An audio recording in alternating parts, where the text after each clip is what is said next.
I think you could pull out the series. But I don't know. We'll see.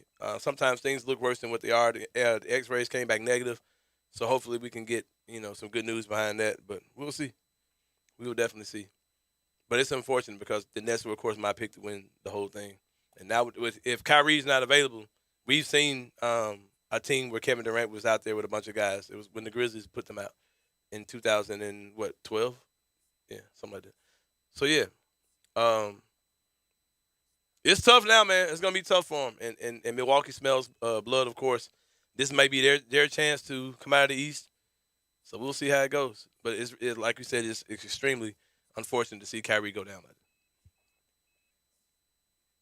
Well, the thing is, I mean, we've seen, um, we've seen injuries affect the playoffs. That's pretty common. It happens all the time. Very notably with the Warriors and Kevin Durant in the Raptors series when Durant, tore his Achilles.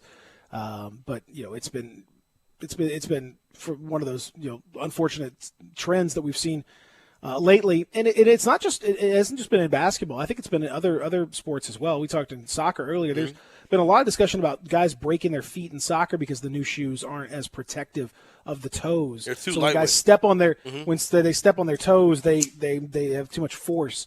I don't know if that's true or not, but it is interesting to see that.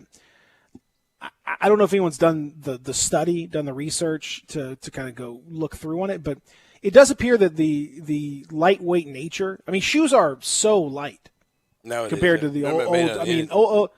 man, when I was a kid, you put on the shoes. They like they were heavy. Like they had some weight to them. Even tennis shoes, sneakers, whatever. They had some weight to them, and now the materials are so light, and it does make it easier for you to move. It gives you a lot more freedom of your feet, but the downside of that is, it's just impossible to have the same level of stability. Right. It's impossible to have the same level of control. And you see a lot of guys playing in like low tops. I don't have That's the no other clue thing. how they Like, do it. yeah, I don't understand that at all. But guys playing without any kind of ankle support whatsoever. I don't get that at all. Then they say that ankle support is just an illusion, like it's not really a real thing. Yeah, I I don't. was like, I mean, man, y'all I can don't. get I on my don't. face with that crap. That seems crazy. Like, Yeah. of course, like it would feel weird. Like, why would you not? I don't know. Anyway, maybe that's part of it. Maybe it's not. But it's really unfortunate for the Nets because even without James Harden, they were in control of the series. And even having lost Game 3, they still were looking fine. And in Game 4, 10-point lead, looking pretty good. And then you lose Kyrie, and it changes everything. And now the question is, the Nets swear up and down that they're not going to rush James Harden back because they want to make sure that he's healthy, and I mean that's understandable. But there's got to be a temptation to try to fast track him a little bit, right? Because I mean, you're looking at potentially ending your season early, and we talked about it when they acquired James Harden back in the trade market when they made the move. That move was made along with the other moves. When you did that, the rule was you got to win a championship. That's it. Like that's you set that standard for yourself. There's no moral victory. There's no we got close. No, it's either you win it or you don't. And if you don't, it's a failure. If you do, it's a success. You set that bar really high for yourself when you made that acquisition. Now there's some mitigating circumstances here, but that's still the situation. So you only have so many years with this group. And you're looking at seeing one of them slip away right here. Do you rush James Harden back? I think you pretty much have to. I've said finals are bust for them. I hate to say championship or bust for a team that's just now being put together. Like I never really do that. But I've always said finals are bust for them. But they can't go out now. Like this would be a failure, even though you do have the injuries. Because then you would say, well, you never should have traded for James Harden. You had a team that had a much more deeper, complete team. And you trade away your depth to obtain James Harden. So When you look at how well they were playing Yeah. without James Harden, I mean, they were dominating the series. So no, I'm even talking Yeah, about did regular they- season, like before they even traded for him. Like they were still looking ridiculous with just KD and Kyrie. But plus you had other guys. You had what's the big man that went to Cleveland? Allen, and then you had what's the guy's name? He's with the Pacers now. Terrence LeVert. LeVert, yeah, you had guys, that can have- play. You know what I mean? And you trade away a lot of your depth to get James Harden. So you'll look back and say, well, they should have never done that. Then you would have had that depth here in the playoffs. But yeah. But have you seen what the Facebook, not Facebook, the YouTube doctors? Of course, you know they. Oh, what are they saying? I was like the don't- YouTube doctor. I haven't watched it, but I I'm appreciate looking at it. that. It's on my screen now, but I'm not actually listening to it, of course. But yeah, these guys. Imagine being a real doctor, but you're on YouTube. That's the part that always makes me laugh. Like, I mean, I'm a real doctor, but I have nothing better to do than to go onto tell YouTube. you to smash that like button. To go to a. Oh, I think my favorite is the message board people. Mm-hmm. Like, I'm and you know the crazy thing is that there actually are one or two cases where this has been true, where somebody on a message board or on a Reddit thread or a forum something like, yeah, actually, you know what. I am a doctor, and I was working with person X, and blah blah blah. And it turns out that was true. That was true. Like, it's crazy. Like, people, what they will do for clout is extraordinary. Mm-hmm. Some people will jeopardize their jobs for clout. Oh, for sure. And I've seen it happen. It's the wildest thing. Like, if you're a doctor, like, what? Get off of YouTube. Get out of a thread. Get out of like some message board. But sure enough, you go to, especially college football, man, you go to these message boards, and lo and behold, it's some guy who's actually like probably a CEO. Guy that makes millions of dollars, is out here, and he's posting as like, Hog Fan 28, who's like, yeah, man, I did this, da da da, and he's right, he did it. Like, it's, people are weird. Yep. People are very weird. So I'm putting it past it. It could be, I'm Dr. Fauci might be on YouTube. We're just, I look, Kyrie's injury looks fine. Robert Perry used to hop in the Grizzlies message boards, and like people didn't even know it was him. That's right. That's him now. J. Lou is Robert Perry. A lot of people don't know that. Black Robert Perry. That's right. He's assuming an identity. Right. That's what he's How do we doing. know that Robert Perry? When's the last time you seen him? How do we know that he didn't do some type of get out, soul swapping? thing? How do we know? Interesting. How do we know? Interesting. We don't know. We don't. When last time you seen Robert Perry? It's been a long time since I've seen Robert Perry. Yeah. So I think you might be onto something. Yeah. Scary situation, man. Scary. I'm glad you brought that up. Thank you for sharing that with everybody. It's a scary. Oh yeah. Scary world we live in, man. Dum, dum, dum. No, that's the wrong. Zach, are we online now? Now I see all the stream. It looks like we're online. The stream right? is up now. Oh, we did it. We did it. Oh yeah. Zach, way to that go, booty buddy. knows it. Oh, the booty hoser. Hanging on in there. Freak, what you gonna do? Freak better go to the conference finals on you. Oh, Chris Middleton. Oh. Drop it to your ankle break. Play it hard and Brook whatever. Lopez headed to Central Pez. But Oh, has man. the NBA championship ever felt this wide open at this point of the season, in your opinion? No, it's we'll talk about it when we come back. Yeah. But it is a really interesting. I love it. I can understand why some people it might be too yeah. much change too quick for some people, but I love it. We'll talk about it when we come back. Real Sports Talk, Sports 56, 98.5, 96.1. Broadcasting from the Family Leisure Studio. We are Sports 56, 98.5, and 96.1. The NBA playoffs are here, and you'll be in hoops heaven betting all the action on FanDuel Sportsbook.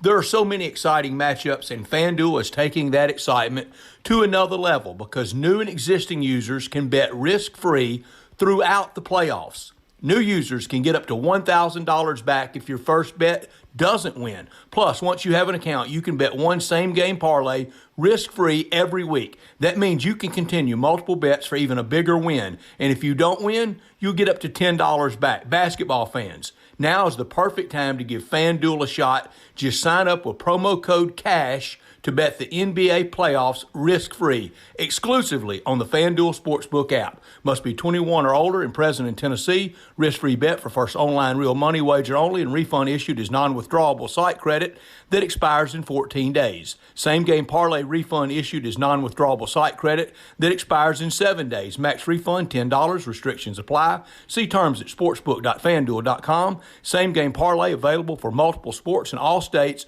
on mobile and on the web. Gambling problem? Call the Tennessee Red Line, 1-800-889-9789. Hey, I heard that you just got a new car. Yes, I sure did, and I could not believe how simple it was. Really? Tell me what happened. I bought my car at Cars Inc. They are family owned, and the choices of cars were the best I've ever seen. They even said they could price match with anyone and help me with whatever financing I needed. Wow, it does sound like they know what they are doing. Their family has been in the car business for over 30 years, and they're excited about being in Memphis. Where are they? 5095 Cummington Way, and their phone number is 901-623-7180.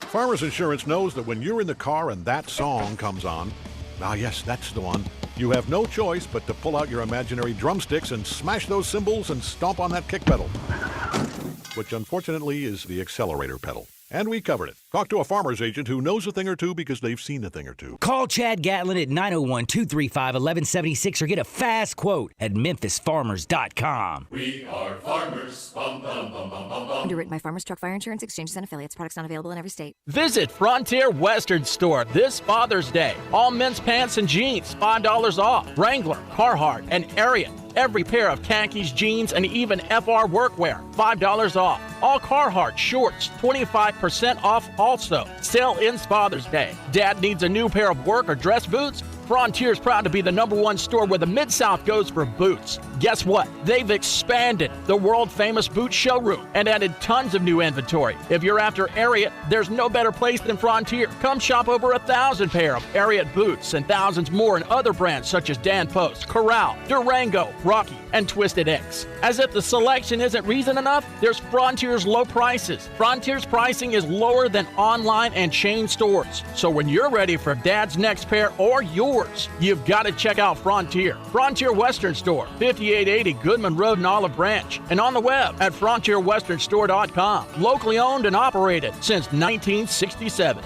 Welcome back to Sports 56 Mornings with Peter Edmiston and Anthony Sane. Here once again are Pete and Sane. You're the reflection of my love. We're incomplete. Okay. But you're the direction of my love. Vultures are flying round the ramparts of the towers of our love. Okay. Don't it sound sweet? Man. How about that, huh? That's just lovely. That's lovely this morning. This is the question. How you feel about that, Anthony Sane? Mike is an OG, vet, legend of the game. Yeah. So he feel it, I feel it. You ordinarily wouldn't feel that, is what you're saying? Right. Not at 7:50 in the morning when I'm, I think it's great. It's 7:50 in the morning. That John must put me back to slumber. No, that John, that's a whole different feeling right there. You're gonna get yourself a little, something in the morning if you're not careful. And that's okay too. I encourage everyone just to roll over sometimes and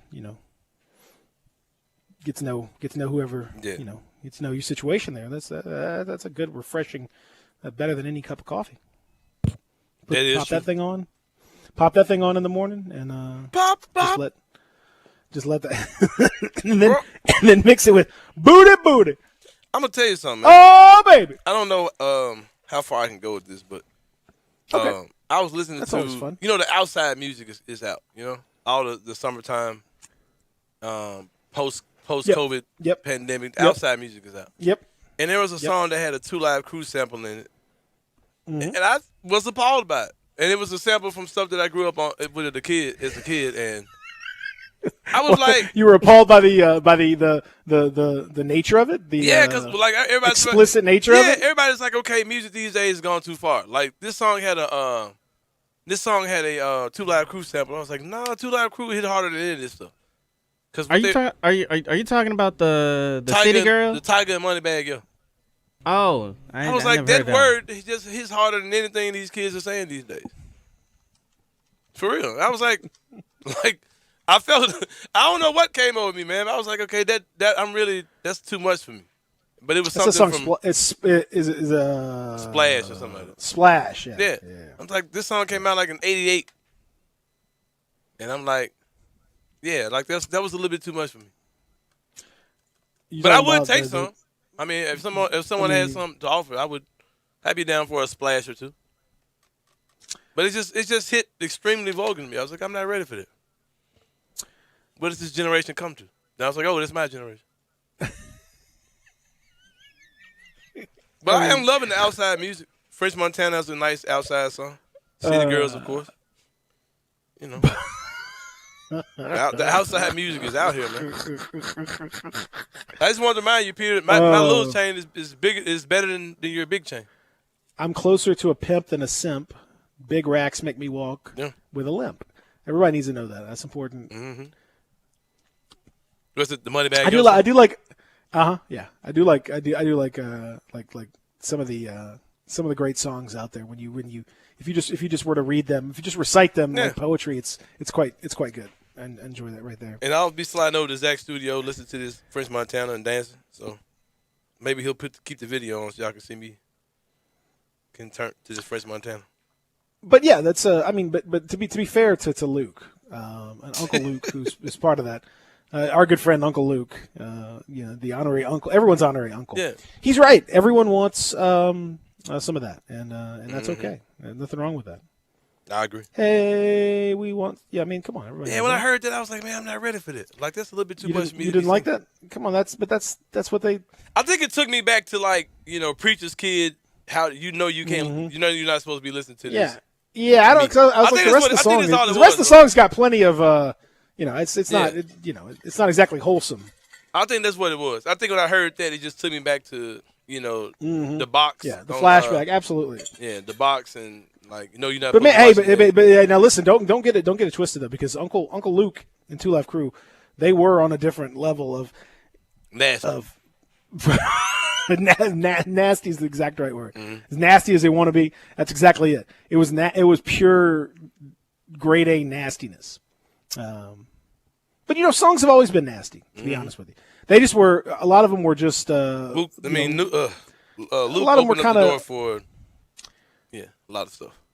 Like that song, like pull up to the bumper, all that. Mm-hmm. I mean, come on, everyone knows what they're talking about. But it's like, Luke was just out there with it, just putting it out. Oh, for sure.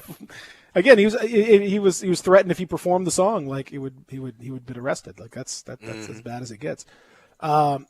We talked about the fragility of life, Anthony saying this morning in so many different ways, and metaphorically speaking, that's where the Nets are, and that's where some of these other teams are. Like season can be over. You look up and look where the Nets were 5 days ago. Just dominating. They come off a 40-point victory of the Bucks. Just looking. Who wants second place? Who want to lose in the finals? Who? And then within days now, it's like, are they even going to make it to the conference finals? I mean, it is fragile. It's fragile out there, man. KD's going to have a lot of work cut out for him. That's not easy. Mm-hmm. That's not easy at all. Because I questioned, because I was like, Embiid, like, man, you got a knee injury. Just take the L. Come back next year. Dude, he might can will his team to a championship this year. All right. Like in a matter of days. You know what I mean? This is what we're looking at in a matter of days. Yep. Oh no, I mean they're in great position right now. I mean, they've clearly gotten the Hawks. They've got control of that situation, and so look, man. All he's got to do, you win, and you got now a Bucks team, or a banged up Nets team, or a Bucks team that you probably feel like you can win with. It's all there for him. And then the West, East is wide open. Yep. West, it's going to be either the Suns. Oh, there's me again. And there's me in the echo. Zach's just playing around with the board now. I don't even know what he's doing. He's starting pushing. Yeah, Zach, we blaming you at this one, Zach. Buttons do things. That one is me. Zach's just playing. I'm thinking over here. Zach's like just pushing buttons up here. I haven't really considered it. Saying like I hadn't really thought about it, but in the West, all three teams that are left could come. It's going to be the Suns, the Clippers, or the Jazz in the finals. Yep. Think about that. We hadn't seen any of those teams in the finals. Who knows? We hadn't seen the Clippers ever. Jazz, it's Jordan been just 20 killed years, others, yeah. 25 years, and same thing with the Suns. Suns and Jazz, not since Michael Jordan was in his prime, have they come out. It's a whole different thing. I love look at the East. You got the Nets, the Sixers, and the Bucks, and even the Hawks. I mean, look who you got left over there. I love it, man. Yeah, I love it, especially when these young guys gets one, like a Devin Booker. I'm sick. Chris Cavs, Paul. Heat, Lakers, all this Get them out. Spurs. Get them out. Get out. I love it. I love it. I love it. I love it. I don't care. I love it. I don't care. I love it. All right, I'm about to We'll slide talk up about to the Zach Studio dance. Yeah. Outside music is back.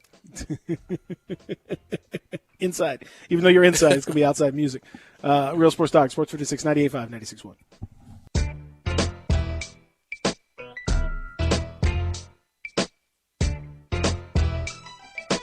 They've raised the bar again at Homer Skelton Hyundai and Genesis of Olive Branch. I like to say this is the new standard, the way car business should be done. And to prove it, out of 355 dealers in America that sell Genesis cars, the one in Olive Branch, Genesis of Olive Branch, was top 50 in the country, top 10 in the region, and number 2 in the district. And guess what? They want to be number 1. That means there are opportunities out there for you. It's the safest and every new latest bit of technology that makes the experience of driving a car better. They've got it at Genesis of Olive Branch. If we start with the G70, the highest performing car I've ever owned, all the way to the G80 or the G90, the biggest of the sedans, you'll love everything about the car. If you would like to try the new SUV, the GV80, you call Vinny Gerard at 662-890-6684. He will bring it out to you. Case IH is a proud supporter of the Mississippi Farm Bureau,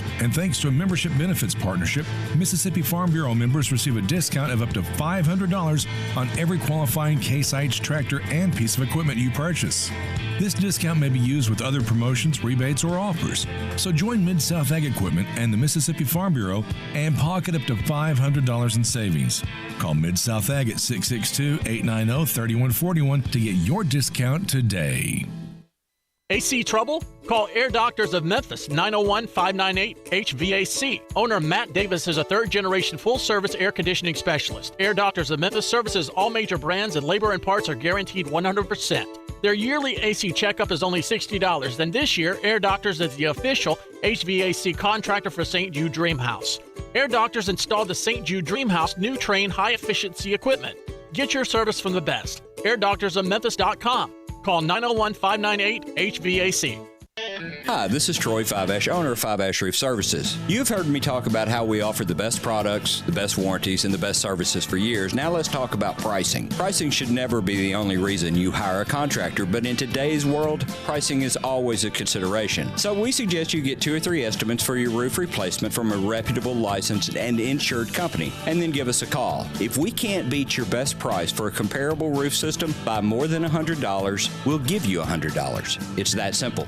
We are so sure we can offer you the best price, beating all other qualified companies, we will hand you $100 if we can't, and thank you for the opportunity. So give us a call. What's the worst thing that's going to happen? Make $100? Five-Ash Roof Services, a proud supporter of Tiger Athletics and the official roofer of the Tigers home team. Five-Ash Roof Services, fair, honest, and ethical. 367-0050 or memphisroofer.com. Five-Ash Roofing, it's what we do. We're here for you.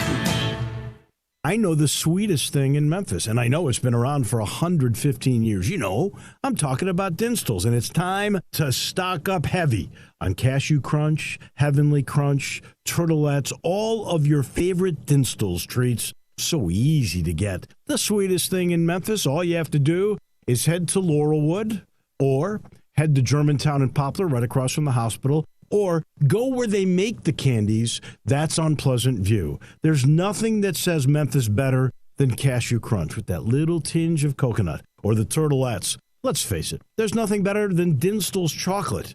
That's the mainstay of all candies, isn't it? Milk chocolate, although their dark chocolate is pretty darn good. And if you get the peppermint with the dark chocolate and put it in the freezer, you're going to love it. So many ways to love Dinstall's. Stock up heavy on all of your favorite Dinstall's treats. 115 years of making Memphis oh so sweet.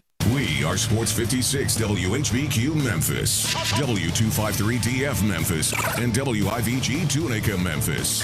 Flynn Broadcasting Stations. Sports 56 traffic.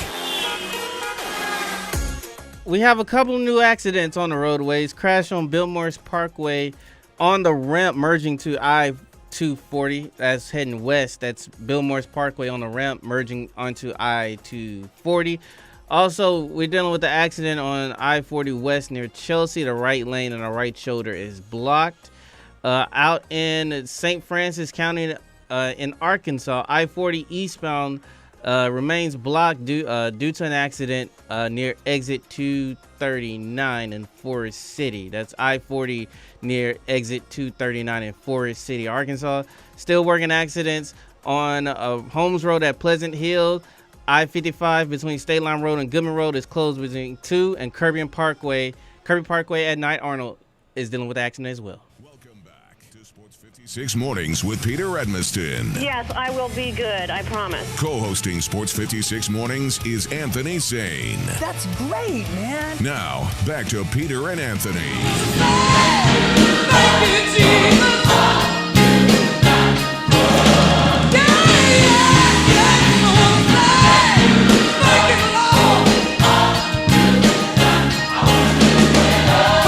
Oh! Come on, Zach with a little consultation right here. Yeah. Come on, Zach. Come on, Zach. Get it.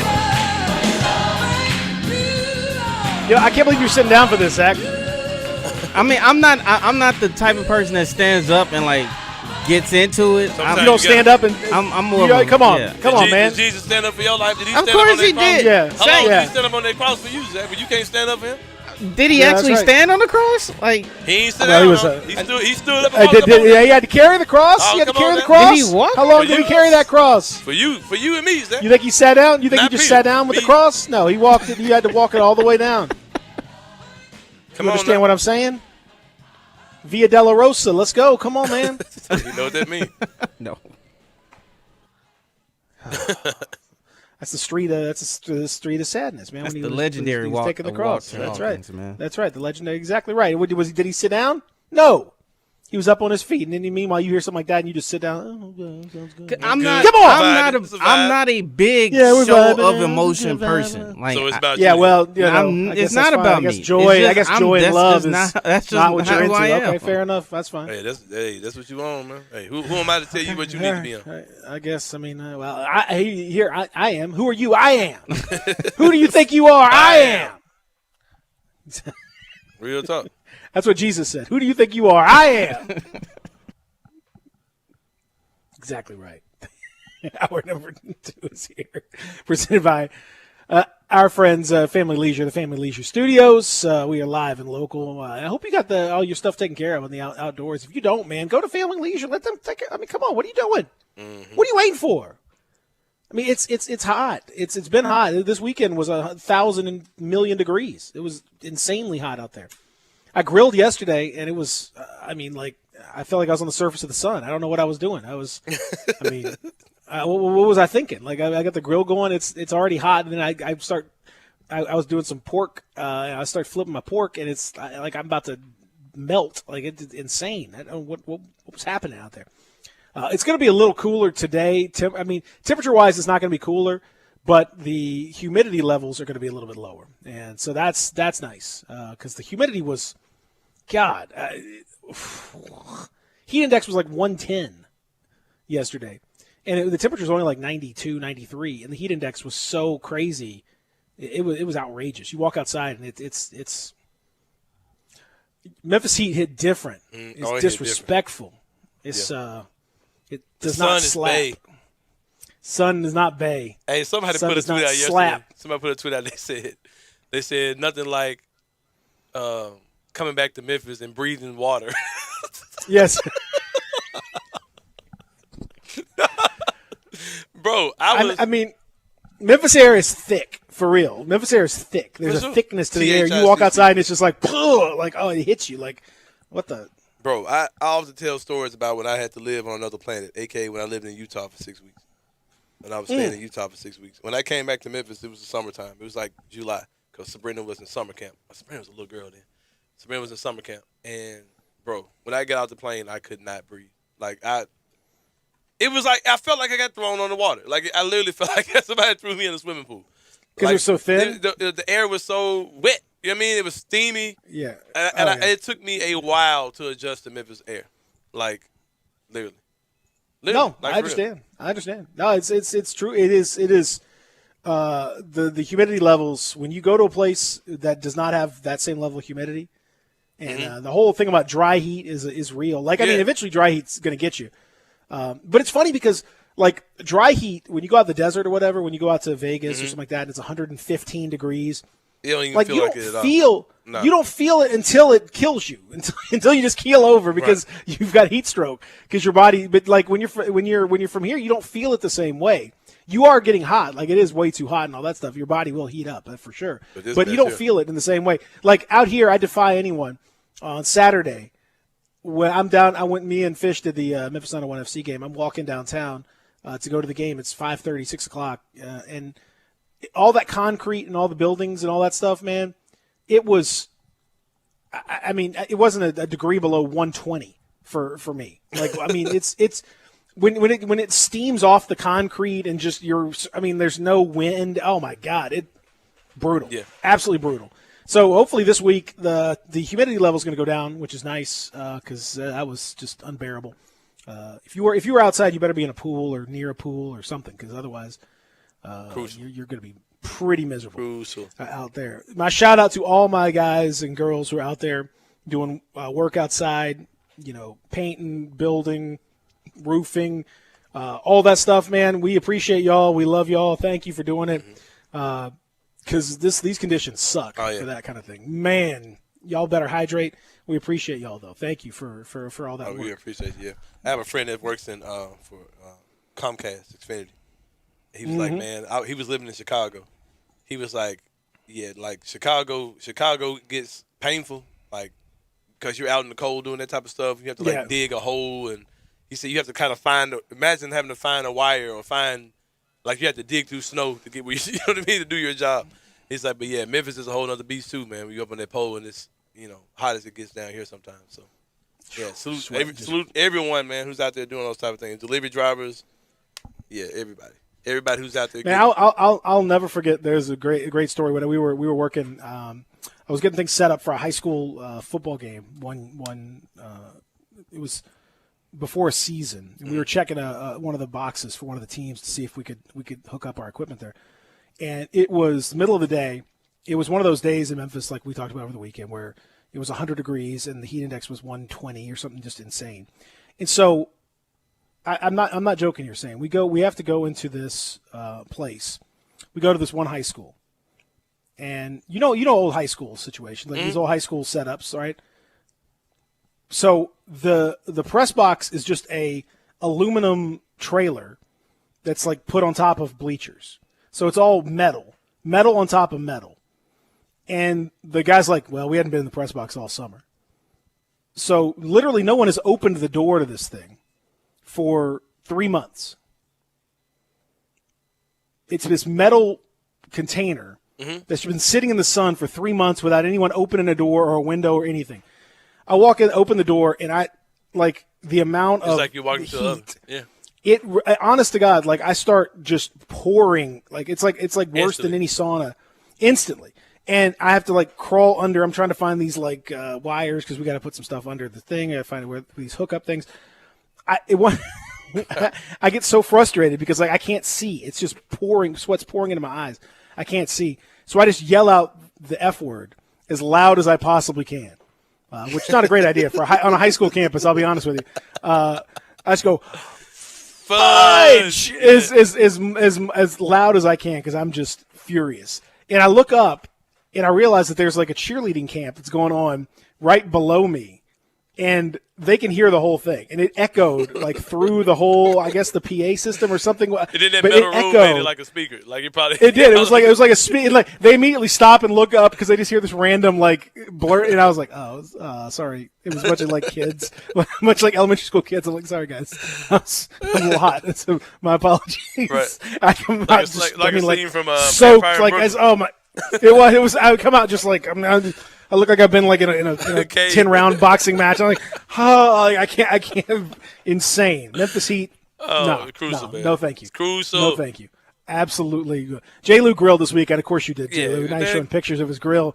Did lobster tail. Look at that. You did some grilled lobster tail. Looks like some nice little bone-in steaks. I did some asparagus. I did some asparagus too, man. My asparagus looked very similar to that.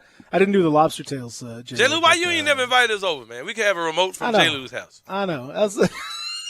Coming in live from J. Lou's house. In the middle of paradise.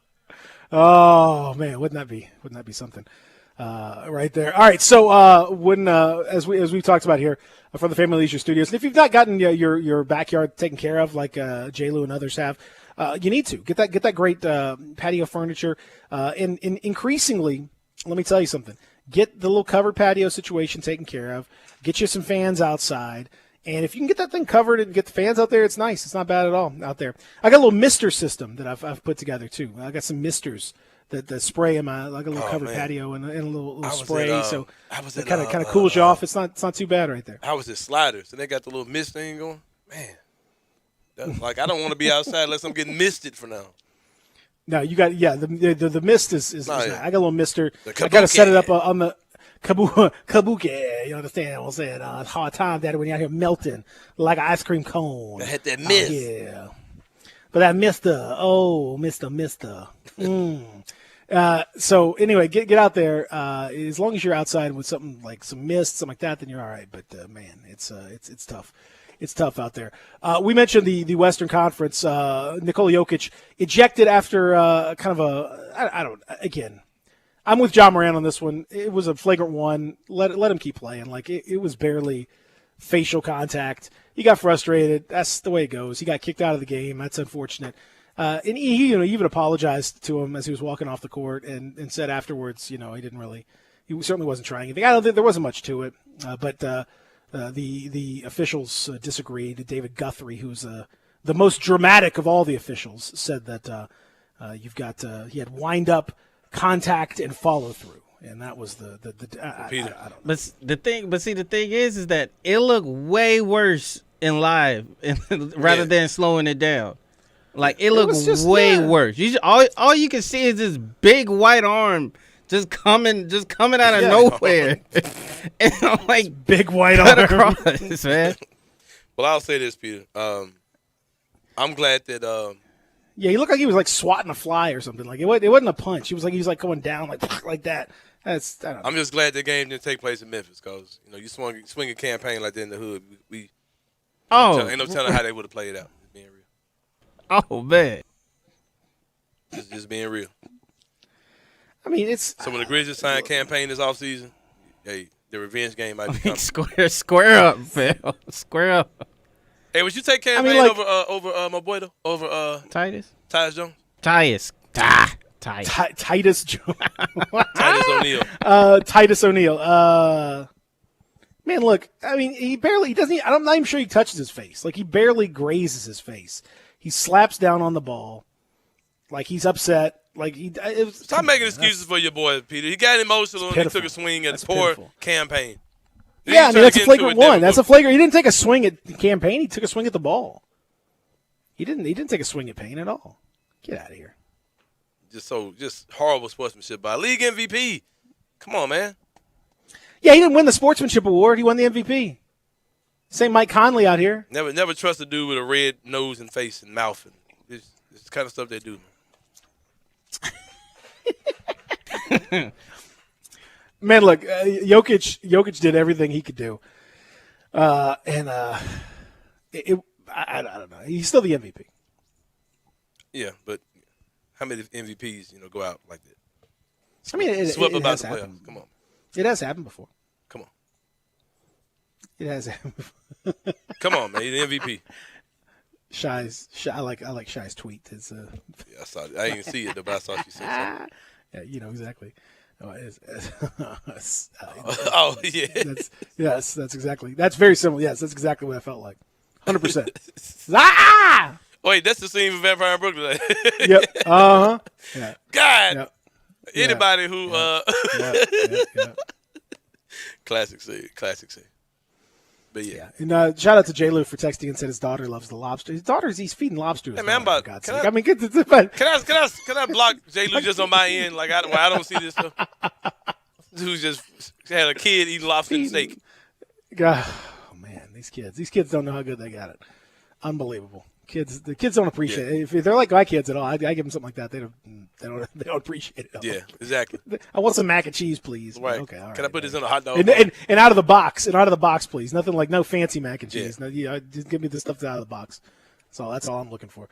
All right. So in any event, I think it didn't. Remember the MVP stuff's a regular season award. I would be fine, honestly, with like holding off on the MVP voting until the playoffs. I think because people, it seems to be a big thing for people who just can't. The discussion is always like, what about this in the play? Like literally, it's a regular season award. That's what it is. Like you can stop thinking about it. It wouldn't have mattered whatever happened, unless you want to change the award, unless you want to change it to. Most valuable playoff performer, MVPP, then that's fine. But we already have a playoff MVP, so we don't need that as well. It's just, I get it. Like, I don't think Jokic was fantastic. Yeah, I don't think it needs to be changed. But at the end of the day, look again. You talk about injuries and stuff. I mean, look at what the Nuggets had dealt with, and the level of the teammates. And then here's the other question: what happened to Michael Porter Jr.? I don't know. We talked about his back. Man, I hope that dude. Because I've got Michael Porter Jr. in my conversation as being like part of the next wave of the NBA. But if that back ain't right, man, like I don't have him. I mean, he's not there yet. He's not there yet. I don't know, Peter. When he's healthy, he's that dude's crazy. Defensively, he's got a long way to go though, because he can't guard nobody. So No, he can't. I'm not there with him. But he's a super talent. Don't get me wrong, super talent. I mean, but he's got. It's just I don't know. It's a little bit empty right now for me. It's a little bit empty. He has those moments for sure, and he had a good postseason. But again, a guy that shoots what he shoots and does what he does needs to be more consistent with it. And he tends to disappear at times. A little too much for my liking. Also, what up is Aaron Gordon just a guy? Is he just a dude? Is he good? Y'all told me Aaron Gordon was the big difference maker for them. I heard Aaron Gordon was like I was the dude that was like I don't think Aaron Gordon's gonna do much of anything. Here I stand. Oh, he's definitely better than not having him, but like everyone thought that y'all told me he would be better than Jeremy Grant. Yeah, come on now. Well, no. He's like in this game, closeout game, 33 minutes takes 8 shots, 8 points, -14, does nothing. And he's funny. Postseason. And look at him. Well, that's true. Look at him. Postseason, averaging 11 points a game, 5 rebounds, shooting 43%. Come on, man. What are we doing? I thought this guy was a difference maker. That's what y'all That's said. disappointing. That's very disappointing on his end. Very disappointing from his perspective. And, I mean, because you know how good everybody else is, but when nobody's making shots and everybody's out there struggling a little bit, it's just not there. Shout out to Chris Paul, though. 14 of 19 in this game. 37 points, 7 assists for Chris Paul, who completely dominated this series. I mean, absolutely top to bottom, start to finish, the best 4 games in the playoffs that we've seen from him. He was just sensational, and he finished off with style. He shot for the series over 60% from the field. He shot over 60% from 3. He was awesome. He was awesome. In this postseason, Anthony's saying Chris Paul is shooting 51% from the field, 45% from 3, and 91% from the foul line. Bro, I would love to see the Nets win the championship. James Harden get one. KD get one, without the Warriors. Kyrie get one without LeBron. I would love to see that. But I ain't gonna lie. I would rather see Chris Paul get one than any possibility right now. He just killed a lot of the ghosts. At one time he couldn't get past the second round, and now he's in the conference finals. If he could, man, if I could see Chris Paul get a championship, talk about a dude that deserves it, like for real. And we talk about good guys and villains. Ultimate villain, if you're a Grizz fan, Chris Paul. But, man, I would easily put all that to the side to cheer for him to get that first championship and to lead this young Suns team who didn't even make the playoffs last year. I'd be totally supportive of him getting that first ring. For sure.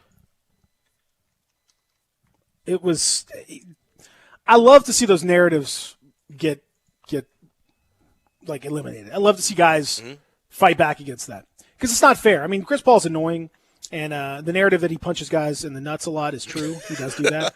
That's 100% accurate. So there's no pushback against that. But he's also as skilled a point guard as we've ever seen. I mean, he's phenomenal. One of the greatest point guards of all time. Look at the size. I mean, he's tiny. He's not physical.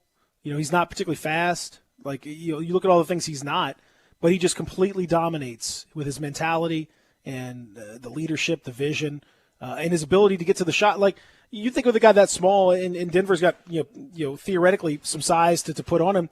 How does he get to that mid range? He just killing him. I mean, just get to that comfort level, that shot, but every time. Anytime he won it. What do you want? Another 15-footer, boom, no problem. Another example that Chris Paul has been setting for a long time. He's left an example for the LeBron James, the Kevin Durant's of the world with the extremely low, barely hair on his head haircut, and he's worked it for like the last 10 years. He has. He set the example for what Kevin Durant and LeBron should have been doing for a decade. Just like the theory of hair. Yeah. That's what he's got. And it looks great on him. Like the barely like any hair in his head, like cut all the way down to the scalp. Chris Paul rocks that like none other. He's been doing it for over a decade. LeBron, KD, catch up. Just catch up. Follow suit. Goats do the little things, man. You know what I mean? I mean, he's Have you ever awesome. seen Chris Paul not looking like he's fresh out the barber chair with the super low cut? It looks fantastic. No. It's just true goat Every time. move. True goat move. Come on, LeBron. Come on, KD. You got the cuckabugs. The what do you call them? What do you say they're called for in real life? Cockleburs. Cockleburs, yeah. We call them cuckabugs when I came. But bro, the pure joy that came on me to find out that cuckabugs actually was a variation of a real word for little nappy flowers. Yep, that's it. Yep, little nappy flowers. That's the other name for them. But yeah, shout out to Chris Paul, man, just setting the standard for hair. How you Yep. Texter says Chris Paul will never pick up his dribble until he's ready to shoot or just give an assist. Mm-hmm. He's always in control. He never lets the game. I think that's why you see John Morant. Some of the things that he does are Chris Paul-esque. People give Ja a lot of counts, but Chris Paul is probably the closest to him as far as him as a floor general. And Ja just you can tell the difference though. He's not quite capable of controlling it the way that Chris Paul does. He's almost there. But he's getting closer. You saw him control a lot of these things. Hey man, he did a really good. And did you see Chris Paul do the old fake pass, the old yo-yo dribble, where and we saw Ja do that too, where he does the one hand like he's going to do the shovel pass, but he just takes the pass over the ball, and then it dribble, then he picks it up and shoots it. It's super Go fun. move. I mean, are great. we the official show of pulling for Chris Paul to win the championship at this point? I'm pulling for Chris Paul. Oh, me too. And Jay Crowder, of course, boss man. The boss man. Who was quoted after somebody asked about signing with Phoenix. He said, "quote I look like a genius." He has over the last few years kind of been able to place himself where he needs to be. He had nothing to do with getting traded to the Grizzlies, but he did a lot of he got a lot of PR points when he was with the Grizzlies for sure nationally. And then he ended up getting with the Heat and going to the finals, and now he could very well be back in the finals again, could get a championship. Jay Crowder's one of those guys that you think has a championship, but he doesn't have it.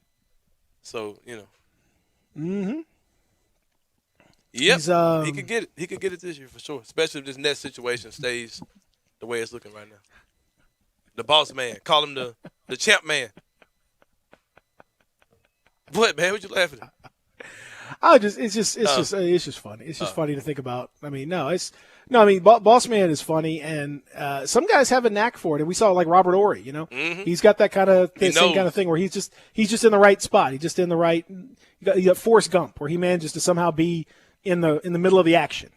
Forrest Gump didn't know, when he was going to go to China, that he was going to be part of the table tennis team that would help to open up the country. He didn't know that, when he was running on the field, that he'd end up at Alabama and all that. He didn't know that he'd be in the middle of. He didn't know. But Jay Crowder knows.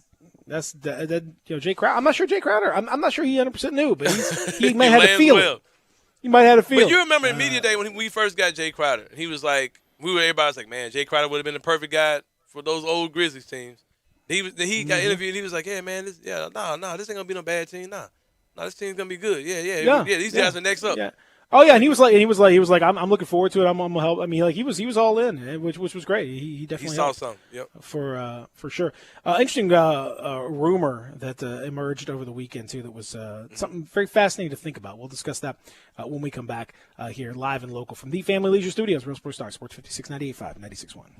Spend your lunch with Greg Gaston and Eli Savoy on Sports 56 Middays. Lunchy munchy. Weekdays from 10 till 1 on Sports 56, 98.5, and 96.1. Welcome to Triumph Auto Sales, where you'll have a great car buying experience. Triumph Auto Sales is your #1 source of quality pre-owned vehicles ranging from lease returns to new car trades, all at huge savings. Plus, Triumph has a full array of financing options to meet your needs. Find your next car online at triumphautosales.com or stop in today at 4875 Elmore Road. Triumph Auto Sales will help you get the vehicle you want at the price you need and the service you deserve. For a great car and a great experience from a local and family-owned business, visit Triumph Auto Sales.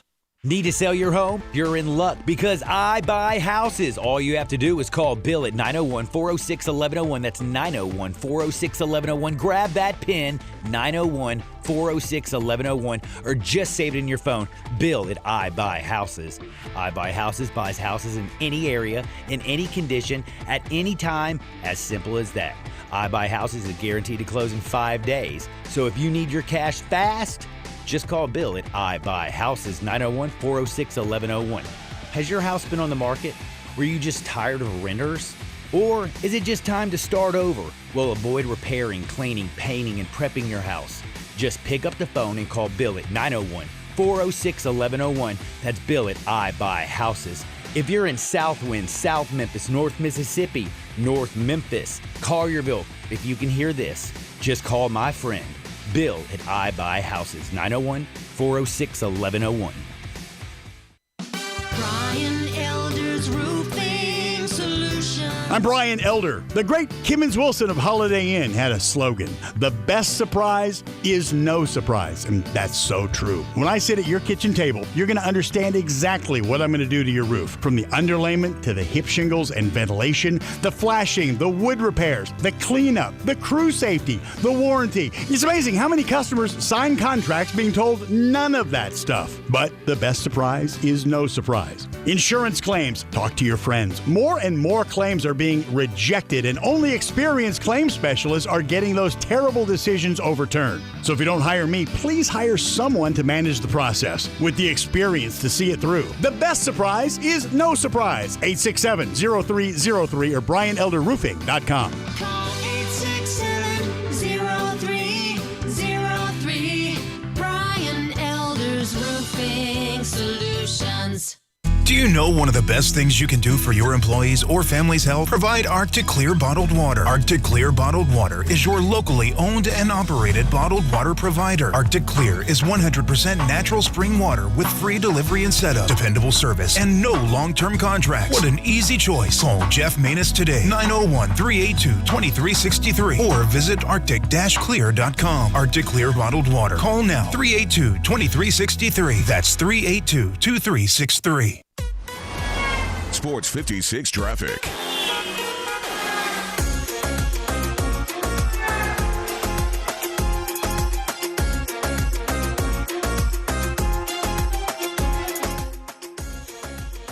So we're still dealing with accidents. We got a lot of new accidents on the roadways this morning. Crash on I-240 Midtown near Lamar. Center left lanes are blocked. The center left lane and the shoulder is blocked as well.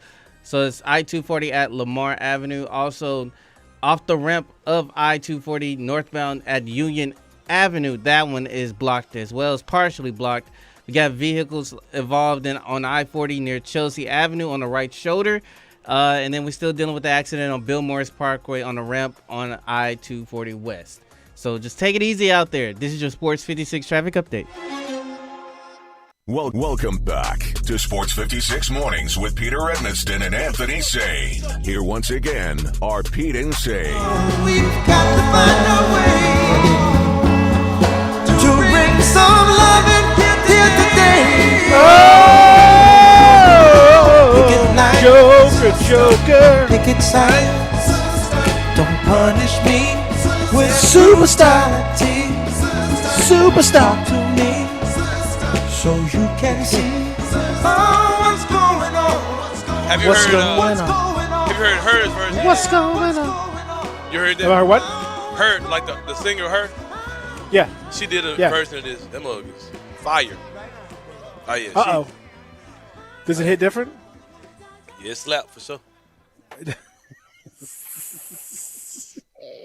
That mug was a banger. Like, yeah, she did it well for sure. It's a did it for some Juneteenth playlist or something. I had a friend. I had check a that friend out. that was saying that they thought they heard gunshots downtown. I was like, yeah, that's probably this Juneteenth celebration kicking off early. I mean, we gave y'all a month of Juneteenth last year, man. For real. All the way through 4th of July, we were shooting them up. Fireworks. Man, I should remind everybody that bullets, They do have to come when you down. shoot them up in the air, they when do I come said down. shoot them up, I actually meant fireworks. I didn't mean gunshots, which is stupid. No, but there are people who will shoot their Oh, yeah, for guns sure, up yeah. to celebrate things. And I didn't want people I just to like to think I was remind people. endorsing that. As well. No. Clean that up. Yeah, but go ahead. Yeah, no, you're not endorsing that. But none of us are endorsing that. I just want to remind people that bullets, when you shoot them up, a lot of people think they just sort of. Go I to don't know what heaven. they think. They think they just kind of go up Go to to the heaven. moon. Yeah, but- yeah, they eventually come down, and when they come down, they have the same exact force that it does with as if you shot somebody Mm-hmm. like this. It's the gravity. It works exact same way. It doesn't come down harmlessly like a little pillow. Like so, you could end up just randomly shooting somebody. So don't do that. Just do me a favor. Just don't do that. Yeah, that could be bad. Shoot those fireworks up. Don't shoot. Have you? I'm not. I don't think it's good for people to just be walking around and just have like random bullets falling down. And just, Listen to what I'm saying. I totally agree with you. I don't want this to come off wrong. But have you ever seen a story where that's happened to somebody? You don't need to. You probably wouldn't I'm not saying be I able don't to have believe you. that story. I 100% believe you. I just You probably wouldn't. That story probably you wouldn't realize what happened. I mean, you probably just people would be because it would happen fairly quickly. You wouldn't be able to tell how it happened. I'm sure if you look up like random gunshot victims, there's probably a few that are out there that they don't know exactly. But you could tell the what direction the bullet came in. They'd be like, okay, this woman got shot from above. Yeah, I mean, again, I don't. Are people really going to do a bunch of ballistics testing? I don't know. Maybe. I haven't looked it up, so I don't know. I think you would do I some just kind of know- testing if somebody was just walking down the street and all of a sudden they're shot down dead, Peter. I think you would look into that. Okay, hey, let's look into it. No, because I don't want to mean, see look- that. That'll have me up all night. Like, that would scare me. Like, because I think about that all the time. When I hear gunshots in the middle, like, man, what if this bullet came through my roof right now? Well, it could. I hope it won't, but it could, I suppose. So there you go. Don't look it up. So because you'll find celebratory gunfire. Just don't do that. What about fireworks? Can we shoot fireworks? Fireworks are fine. Yeah, that's fine. The If they hit neighborhood, you. the neighborhood app last year was going wild with all this. Yeah. Then people were like, I think Yeah. it's like the black people celebration. the black people celebration. No, here's a bunch of there's some stories of there's a 4-year-old in Decatur, Georgia, killed by a stray falling bullet. See, I don't want to hear all that, man. 10-year-old in Maryland killed on New Year's back in 2013. Oh, man. 43-year-old stepped outside his residence in Houston and was killed by a bullet. Texas State representative was hit in the head with a stray bullet. He survived on that same New Year's. In Indiana, July 1st, Noah Inman, 13-year-old child, died from celebratory gunfire. Then an emergency room removed a stray copper bullet from the top of a woman's head. due to celebratory gunfire that had penetrated her skull. So, yes, it does happen. Yeah, that made me want to get under the bed. So, yeah, in any event, it definitely can kill people or hurt them badly. So use blanks. That's why when they do those 21-gun salutes, they use blanks. Yeah. They don't use actual bullets. So if you want to fire, I don't really think you should fire gunfire into the air, just period. But if you just have to, get some blanks and fire those in the air. That's my so if you're going to celebrate Juneteenth coming up this weekend, or if you're going to celebrate 4th of July, any of the stuff that's coming up, this is the time of year when you have celebrations most every weekend. You have some reason for celebrate. So hey, cool. Love celebrations. Love getting into it. Mm-hmm. Hope everybody's going to have parties and have a good time. It's gonna be a fun time. But I would just encourage everybody just be safe out there, please. And no shoot. Yeah, that's right. No shoot. No shoot. Fireworks. Okay, fine with me. No shooting guns. How about that? Yeah, but Juneteenth this weekend. You got any Juneteenth plans? No, I'm gonna make some though. Why don't you get some? Did I just say that, man? I just said I'm gonna make some. Why don't you get some? Yeah. I swear I just said it. You got some? Yeah. What you gonna do Maybe for I'll talk to you Juneteenth? about it. Maybe I'll talk to you about it. Yeah, we'll get together.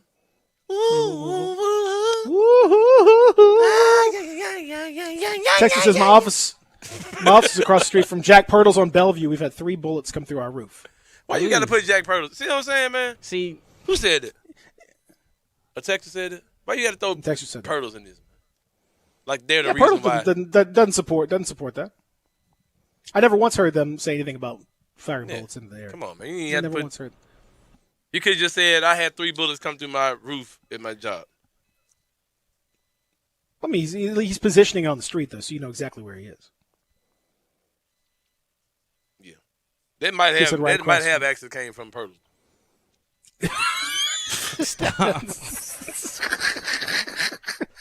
I remember I went to Pirtle one time, bro, and I was like, man, this lady in the checkout window sounds real faint, like I can barely hear her. You know what I mean? So I'm letting my window down. I was like, it don't even sound like she's coming from the thing. So I look up, and the lady is like literally standing in the door listening to me talk. She's standing outside taking my order from the door. Yeah. It's like, this lady's really fake, man, like this speaker. Sometimes it doesn't work, you know. It's that's She's just how out it there. works. She's out there. What that? Say what that? She's out there taking the order from the door. Yeah. Yeah. Stupid. I mean, that's where it is. That's where it is. Shout out to Pirtle. Yeah, no, very, very, very good point right there. And I see this guy's office. If this guy works, he works at a drywall company. I'm looking at the Google map here, right next to here on Bellevue. So I wonder if he works at the drywall company. Yeah, I mean that makes sense. I think I did a delivery to that place. It's a place, yeah. I think I'm looking at it. I'm looking at the logistics of this now. You could see that absolutely that could. My man, if you someone probably was in I probably gave you a DoorDash order. Shout out for that 5 tip you gave me. If it wasn't a good tip, I wasn't going. You had to give me a good tip. Food be cold as hell. Food be cold as hell waiting for me to drop it off. It ain't no good tip on it. That's for sure. All right. So as we continue, we talked about the playoffs this weekend. We've talked about how challenging it is for everybody, and how difficult it can be to build a roster going forward. And that's something that all these teams kind of have to consider as you. And I always like to look at these things, saying as you watch the playoffs, and try to figure out how many of the players. How many of the players, like for example, how many of the Grizzlies players could actually play, in this series? Like how many at this level of play? How many guys can actually be on the court? I'm talking about like at this level of like the Western Conference semifinals, Eastern Conference semifinals, like that level of play when you're playing up against. How many guys can actually be on the floor? Because you saw, there were good examples this year with the Grizzlies where you thought you had all this depth, but it turns out that you probably only had 6 or 7 guys you could actually trust in this key situation. How many of those guys on the roster do you think could actually play meaningful role in a series like this at a high level where you're talking about, this kind of play? Let's go down the list. Obviously, Ja for sure. No question. Dylan Brooks. Okay. Jaren ain't ready. Jonas is JV is. It depends. Because I'm not going to be the guy who's going to judge JV off of what he did against the best defensive center in the NBA. I refuse to be that guy. Well, I think what we saw in that is a good example of the fact that, and I was talking with somebody about this over the weekend. Oh, our Rob Fisher. I was talking about when we were getting ready for the Memphis 901 FC match. There's such a difference now between regular season basketball and postseason basketball. They're two different sports. Yep. And Jonas Valanciunas is a fantastic regular season center. But when a team can have 7-game series to scheme for him and for the defensive liabilities that happen when he's in the mix, all of a sudden he becomes less effective. There's a difference between Draymond Green. I think it was his quote that said, there are 82-game players and there are 16-game players, and I think that's very true. There are certain guys who can do both, but a lot of times there are certain guys who seem to always emerge in the playoffs, and there are certain guys who tend to fall down in the playoffs. And I think Jonas is an example of a guy that just it's very hard when you've got a guy that has the kind of, he's super talented. He's going to play. He's obviously a really good player. But when you have the liabilities that he has on the defensive side of the ball, and teams have time to really put together a plan to scheme for that, that's a big liability. That's hard. That's hard to deal with right there. So you have to kind of consider that when you're building your roster. Like, are these guys going to be regular season guys? You got to have enough regular season guys. You got to get to the postseason. You got to have success in the regular season, but you also have to have a plan once you get there to have guys that can actually, play succeed. In the big stage. And I'm not sure that's him. And we got some guys, a lot of guys that are borderline guys, like you said, who, like I said, it's always bothered me that our strategy seems to be we're going to play Melton, Bain, and Grayson and hope one of the three goes off. Like, it just seems like that's what we do all too often. Another guy that I think disappointed was Kyle Anderson. I thought Kyle wasn't ready for the moment, and that let me down. Yeah, I agree. Yeah, I thought. So I think so. Basically, we're talking about John Dillon, basically, and everybody else is kind of a question mark. Yeah, exactly. Well, we'll come back and I'll explain why that matters a lot going into this postseason. We'll discuss it when we continue here. Real Sports Talk, Sports 56, 98.5, 96.1. Listen online anywhere, anytime at sports56whbq.com. Acura of Memphis invites you to experience the all-new, completely redesigned 2022 Acura MDX. It's the most advanced SUV Acura has ever built. Experience the convenience of full connectivity, including built-in Alexa, Wi-Fi hotspot, and wireless charging, from the stunning interior complete with third-row seating. Stop by our state-of-the-art facility and take advantage of our aggressive APR offers today at Ridgeway and 385. Or shop online from the convenience of home now. Visit AcuraofMemphis.com. Hi, this is Troy 5 owner of 5 Roof Services. You've heard me talk about how we offer the best products, the best warranties, and the best services for years. Now let's talk about pricing. Pricing should never be the only reason you hire a contractor, but in today's world, pricing is always a consideration. So we suggest you get 2 or 3 estimates for your roof replacement from a reputable, licensed, and insured company, and then give us a call. If we can't beat your best price for a comparable roof system by more than $100, we'll give you $100. It's that simple. We are so sure we can offer you the best price, beating all other qualified companies. We will hand you $100 if we can't, and thank you for the opportunity. So give us a call. What's the worst thing that's going to happen? Make $100? 5 Roof Services, a proud supporter of Tiger Athletics and the official roofer of the Tigers home team. 5 Roof Services, fair, honest, and ethical. 367-0050 or memphisroofer.com. 5 Roofing, it's what we do. We're here for you. Looking for some action on your favorite games? Action247.com is at your service. Action 24/7 free-to-play games are brought to you by Tennesseans for Tennesseans. Come play with us online at Action247.com. Our free-to-play games are fun and easy. Go to Action247.com and click Let's Play. And best of all, you can win cash prizes. That's right, cash prizes. Free to play online at Action247.com. You got action. If you're going on vacation, making a college campus visit, or if business takes you out of town, there's just no better place to board your dog than Barks and Recreation, 965 Ruddock Cove between Bud Davis Cadillac and the Blue Plate Cafe in East Memphis. boarding, daycare, grooming, we have the best of everything at Barks. Indoor-outdoor kennels so your family member can go in and out as they please. Indoor and outdoor play areas. 4 walks a day, group play, and individual attention from the best staff in the Mid-South, which includes an overnight staff to ensure the safety and comfort of your pet 24 hours a day. All reasons to choose Barks and Recreation above all other boarding and daycare facilities. BarksDaycare.com or 509-0909. Check us out and make your reservations now at BarksDaycare.com. If your dog could speak, he'd say Barks. Welcome back to Sports 56 Mornings with Peter Edmiston. Yes, I will be good, I promise. Co-hosting Sports 56 Mornings is Anthony Sane. That's great, man. Now, back to Peter and Anthony. Now I see how you were there for me, and I can say I'm stronger, Mike Wallace, Mixtape Monday. I'm wiser. Man, he's hitting us with some inspiration this morning. Much better. Yes, sir. When I look back on all you brought when I me look through, back. Love it. I can see that you were the one I held on Ooh, to. man. Come on now. Come on, Zach. Come on, Zach. Come on, Zach. Man, y'all was covering the ball games, man. Y'all wasn't in church. So they don't know about this, do They don't know nothing about this, man. Y'all wasn't at nobody in I'm gonna church. tell you something. I do know about this song, man.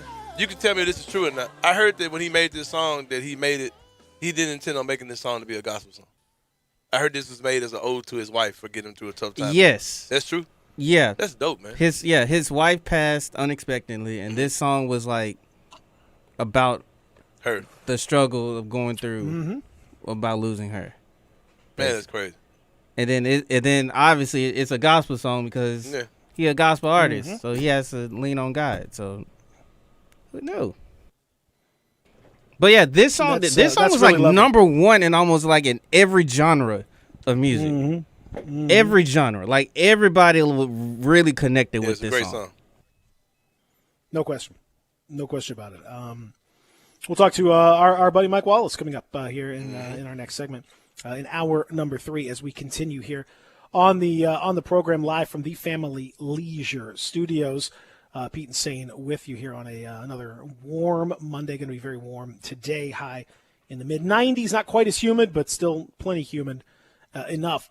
Going to the break, we're talking about the team building aspect of it, and here's the thing. From the Grizzlies' perspective, I asked that question. I think it's an exercise that Zach Kleiman and the front office is probably doing now to figure out, okay, watching the rest of these series, who can we trust as we're building the team?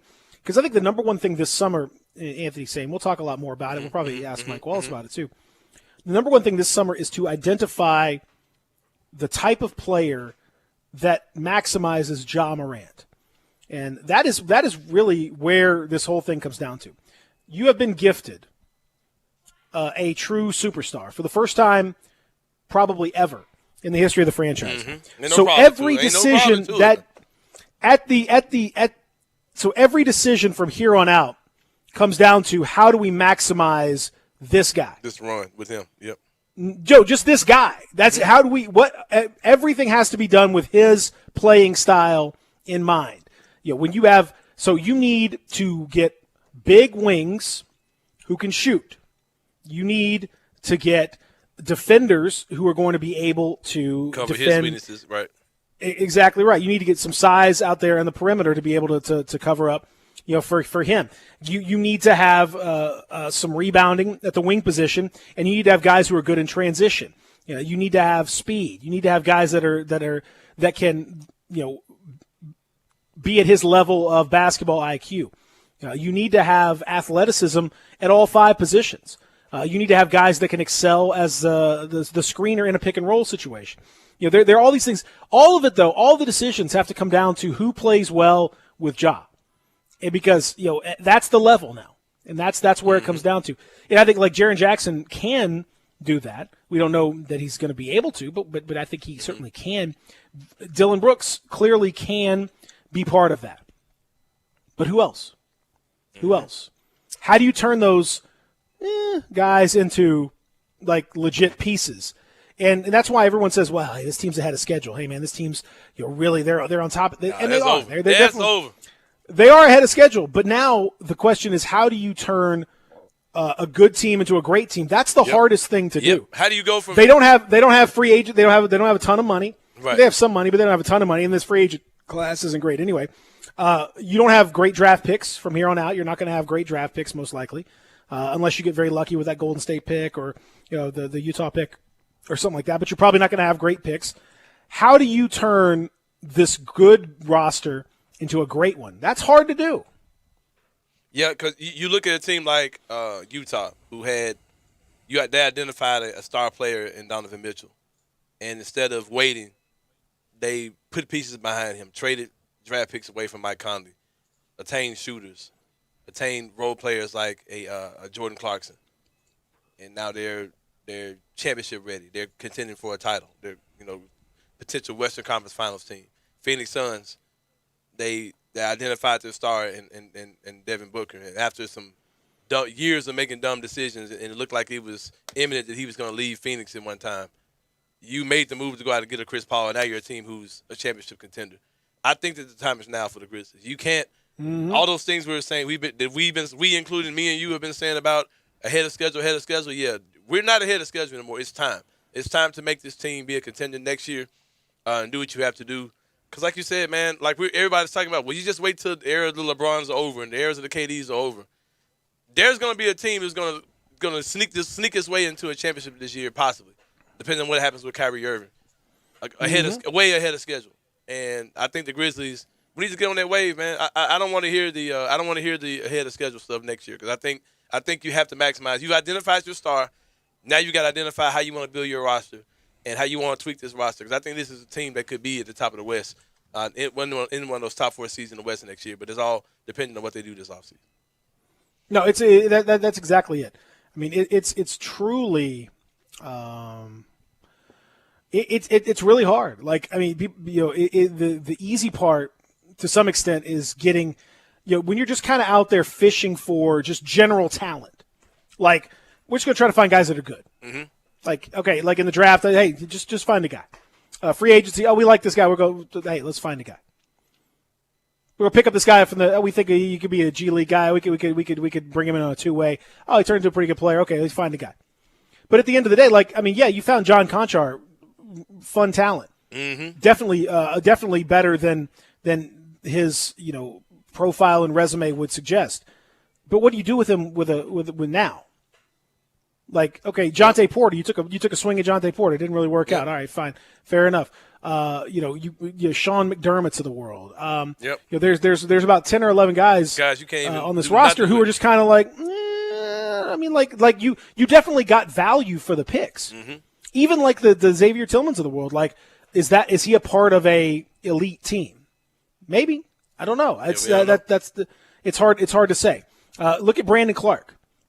Last year, Brandon Clark was untouchable, untradeable. You think about Brandon Clark? Are you kidding me? Look at this guy. This guy's going to be incredible. Well, 1 year later, the man couldn't get on the court. Could not get on the court in a playoff game. Couldn't get on the court for the key parts of your season. Not even just a dude. A dude would get out there. He's not even that. I mean, it is so fickle. Yep, it can change. And I just remind people, man, it changes quick and it's not easy. And so you could talk about team building, but this is the part that's the real challenge. Now, now you've gone up a level. You beat the game on normal mode. Now you're going up to hard mode, and now it's a whole different thing. You better know what you're doing, and the moves now get categorically more difficult as they go. And unfortunately, it's even harder for a team like Memphis, small market teams, because you don't have the get out of jail free card like a Harden or a Durant or somebody else that's going to come sign with you. You ain't going to get that. So look at Dallas. Dallas had all the pieces, all the pots. Look how many great players they've had come through there. Have they won a series in a decade? No, they have not. No. And another thing too, you got to keep in mind with the Grizzlies, as excited as we get about King climbing and what the things they're doing over there, we're looking at free agency this summer, expecting them to kind of make some changes around the edges or upgrade some positions possibly or whatever when free agency. Got to keep in mind, this organization has signed one guy since they've been here that wasn't already a part of their thing. They signed one, and that was Tyus Jones. Like, they haven't went out and gotten anybody. And we gave them, like you said, they got those quality, low-value picks, Conchar, who could be 11, 12 man that you're paying $1 million a year or something like that. Jonte Porter, it's a waste to me. I don't think he's going to end up being anything. No, like I think they're going to be done with him. Yeah, but we haven't signed anybody in these. I mean, it's a short amount of time, sure, but we were talking about an unknown. We haven't seen them sign anyone other than Tyus Jones since this regime has taken over. So it'll be interesting to see how that plays out this summer because we were kind of expecting them to do something. So let's see how that plays out if they're able to lure someone to this team. We'll come back. Hour number 3 on the way. We're going to talk to our good friend Mike Wallace about this very question and others from GCM Grind City Media. He will join us coming up. Stick around, 360-8255 on the text, on the phone lines as we continue here live and local. Sports 56 Mornings.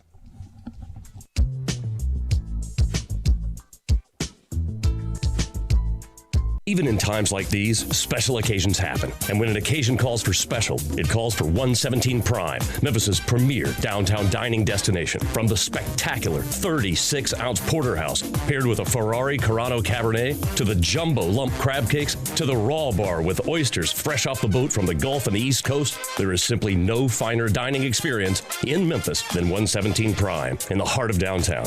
These are complicated times, but if you want simply the best, you want 117 Prime.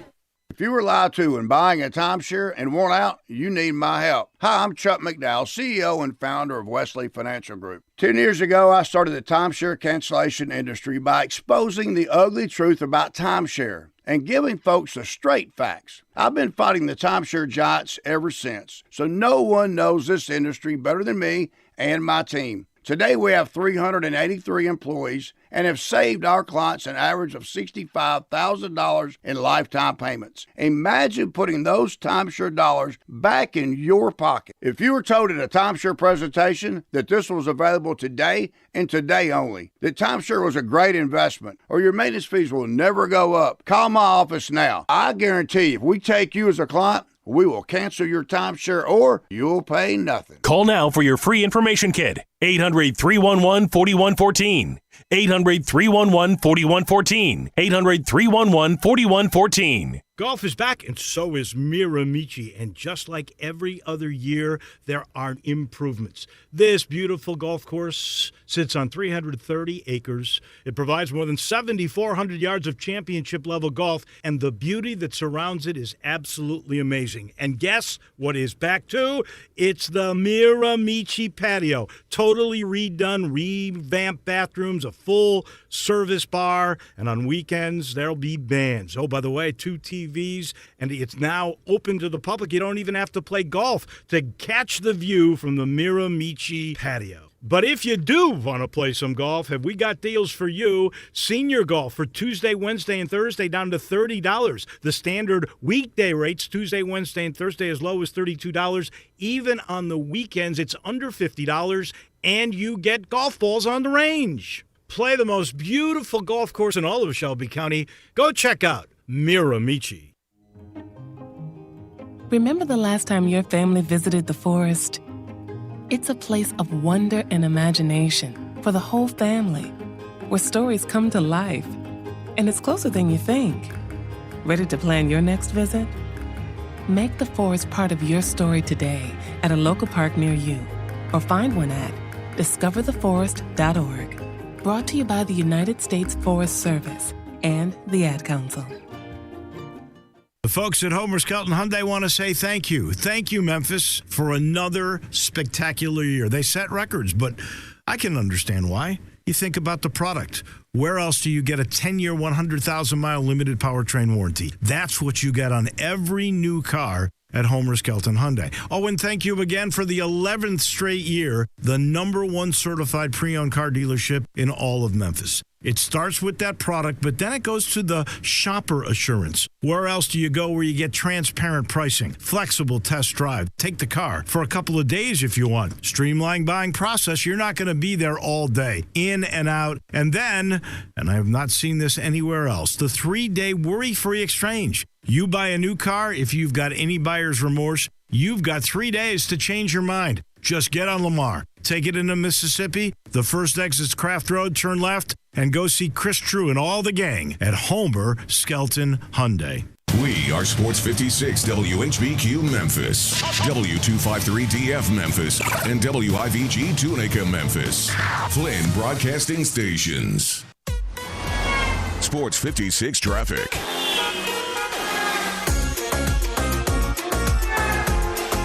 We still working accidents on I-240 Midtown near Lamar Avenue. The center and left lane, center and left lane and shoulder is blocked. So the center, the left lane, and also the left shoulder is blocked on I-240 at Lamar. Also, we're gonna crash on Rains Road at Mill Branch.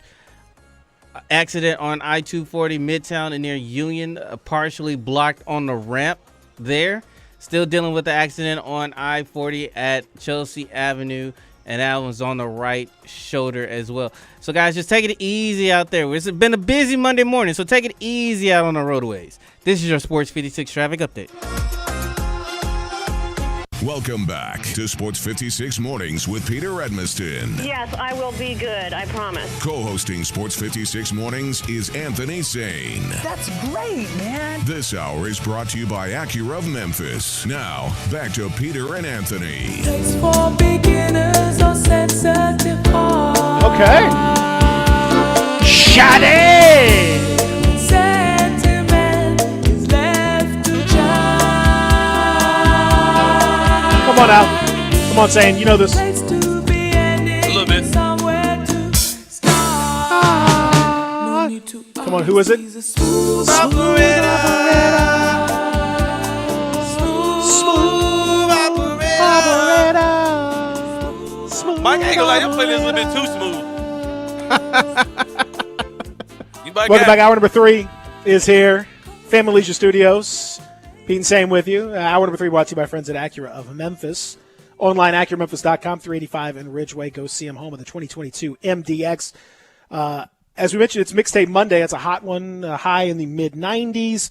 You're going to hear, you might hear that on 107.5. I think you hear that on 107.5.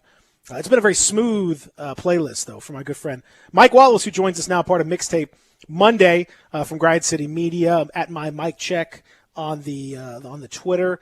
Mike, good morning. You have blessed us with some smoothness. Saint says it might be too smooth. I disagree.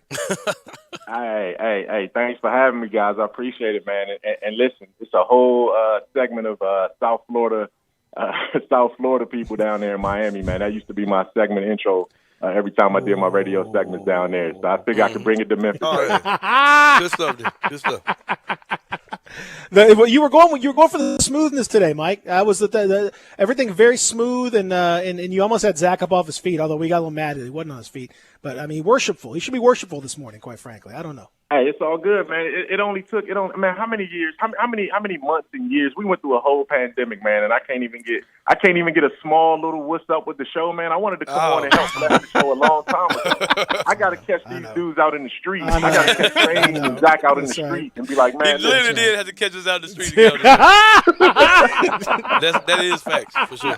You're not gonna catch me out in the street. I can tell you that. You got to understand, Mike got people. He has a whole secretary that you have to go through to get to him. That's right. So That's initially right. it was like, I can't get to him. A lady with a British accent answered the phone like, "This is the number of Mike Wallace." Like, Mr. Wallace, would you like to speak to Mr. Wallace? Okay, all right. Y'all hit me up, and Sade answered the phone, huh? Right.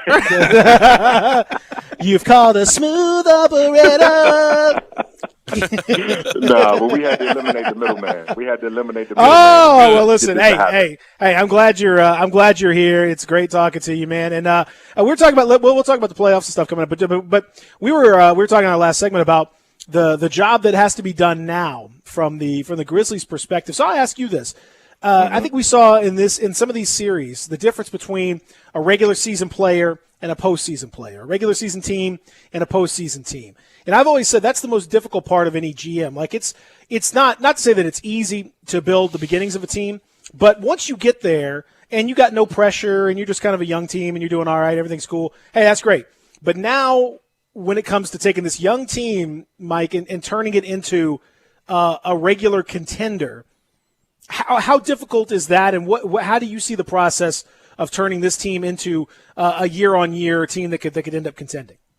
I mean, Peter, that's a great question, man, and I wish that I had the answer. I could just speak from experience over covering this league for 20-plus years and seeing it done in different ways that, you know, there's no real one way to do it. It's just about what your front office philosophy believes in. And, you know, I don't speak for the Grizzlies front office philosophy. I do speak to them occasionally, you know, when there's something for them to say, but you know, it's one of those situations where you've seen the Grizzlies kind of tinker with a number of different approaches, right? Mm-hmm. So listen, do you want to do it the Oklahoma City way, where you drafted high, you got a couple of high lottery picks? In Oklahoma City's case, they had 3 or 4 guys that were in the lottery at that time, you know, when Westbrook and Harden and Durant and Jeff Green were all there at the same time. And then you hope that you can make your run while those guys are still in their rookie scale contract, which is where the Grizzlies are right now with Ja and Jaren. Both of those guys are still technically in their rookie scale window. So if you're going to upgrade quickly like Phoenix did and then bring in a veteran who can grow your roster up a little bit more, you got a short window to do that before Ja's max kicks in 2 years and then Jaren's max kicks in after next season. So it's one of those situations where financially it's one path. Are you doing it organizationally like San Antonio, where you spend a lot of time in international development and you bring in guys like Ginobili and Alton Park and all of those guys at the back end of the draft? Or do you do it a different way? And do you do it like Pat Riley? And you say, you know what, let's clear the books every other year for free agency and then load up on max and hope that our guys can have relationships with other guys in the league to help recruit. So there are 3 or 4 different paths you can take. I think the Grizzlies are still figuring out what works best right now while they're still building this foundation. Mike, you covered the Miami Heat for a lot of your career, and you watched Dwayne Wade, of course. There's been a lot of talk about Donovan Mitchell. He's gotten Dwayne Wade comps since day one in the league, pretty much. As soon as he started showing that he had that type of talent. You also covered Ja Morant, who's another budding superstar. Doesn't get those Dwayne Wade comps, but he's definitely a young, up-and-coming player that people, you know, can compare to former greats. How would you stack those two players up, being that you did see a young Dwayne Wade develop into an NBA superstar? You know, I've always said that to me, Ja Morant is more, and this is a guy more from a contemporary of actually growing up and being around him when he was in high school and seeing him and actually having the opportunity, which was crazy, once or twice to be on the court playing against him in an AAU type situation, which was Iverson. You know what I'm saying? He reminds me in terms of temperament, and in terms of, you know, small frame but explosive body, in terms of, hey, I'm not taking a backseat to anybody on this court. I don't care who you are. This chip on my shoulder. He reminds me in every bit of the way of a sort of an Allen Iverson, and another guy from that DMV area, Steve Francis, was like that too, in terms of just being an explosive on-ball kind of guy. What Ja has that neither one of those guys had at that time was the ability to have sort of a Chris Paul court vision. And the ability to want to make players better by passing the ball. Like Ja may tell you, and if you really go back and look at the numbers, and I know Peter's great with the numbers, when Ja gets 30 and 40 points, those aren't games the Grizzlies typically win. Right. But when he's getting 12, 13 assists, those are the games that they typically win. So he would much rather be a 16, 13, and 4 guy as opposed to a 40, a 7 and a 4 guy. Like he would much rather do it from a distributing standpoint, and I think that's where the comparison is there. Donovan Mitchell wants to get you 40 every single time he touches the ball, whereas Chris Paul would rather get you 14 assists. Well, and the thing with Chris Paul, it's been as much as we were talking about, as much as he is can be annoying to people or have issues with this, that, and the other. Man, the guy's he's gone through so much as a player. Monty Williams has gone through so much as a coach. To see these guys succeed and to watch how dominant Chris Paul at his size, at his age, all these things that could be going against him, and he's just spectacular. He averaged 25 and 10 in this series, shooting 62% from the field. Like that's outrageous. That's never happened from anybody to be able to do that in a sweep. Man, I got to say, it just feels good, and that's a really good looking Suns team. It's vindication for Chris Paul. It's vindication and such a blessing for Monty Williams. And Monty's another guy, man. I guess if you around the game and you're in the career long enough, man, you realize you've had relationships with these guys, man. True story. Monty and I were on the same high school basketball team. I was on JV. I think I've told you guys this before. I was a JV scrub. He was on varsity. He was a senior varsity All-American. Mm-hmm. And so we go back to when he was 17 years old, right? And I've seen every phase of his life. I remember when he went to Notre Dame and, he had the heart, issue that had to derail his career for a minute.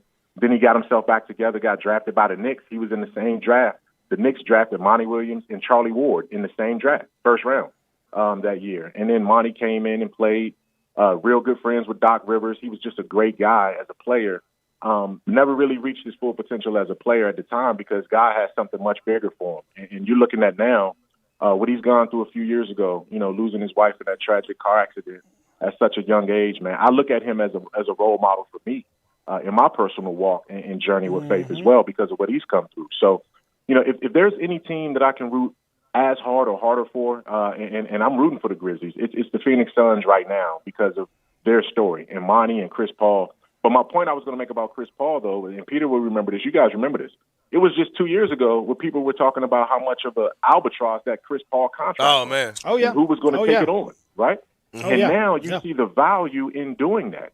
He can't go anywhere and be anybody else's best player in terms of production night in and night out. But if you're a team ready to take that next step, to Peter's point, from a good regular season team to a potential contender in the playoffs, you need grown men who come in and have done it before. And Chris Paul has grown up this team alongside Monty Williams and Jay Crowder, man. And you see what Phoenix was. 2 years ago, this was a 60-loss team, and people were ragging on them. Now they're in the Western Conference Finals. For sure.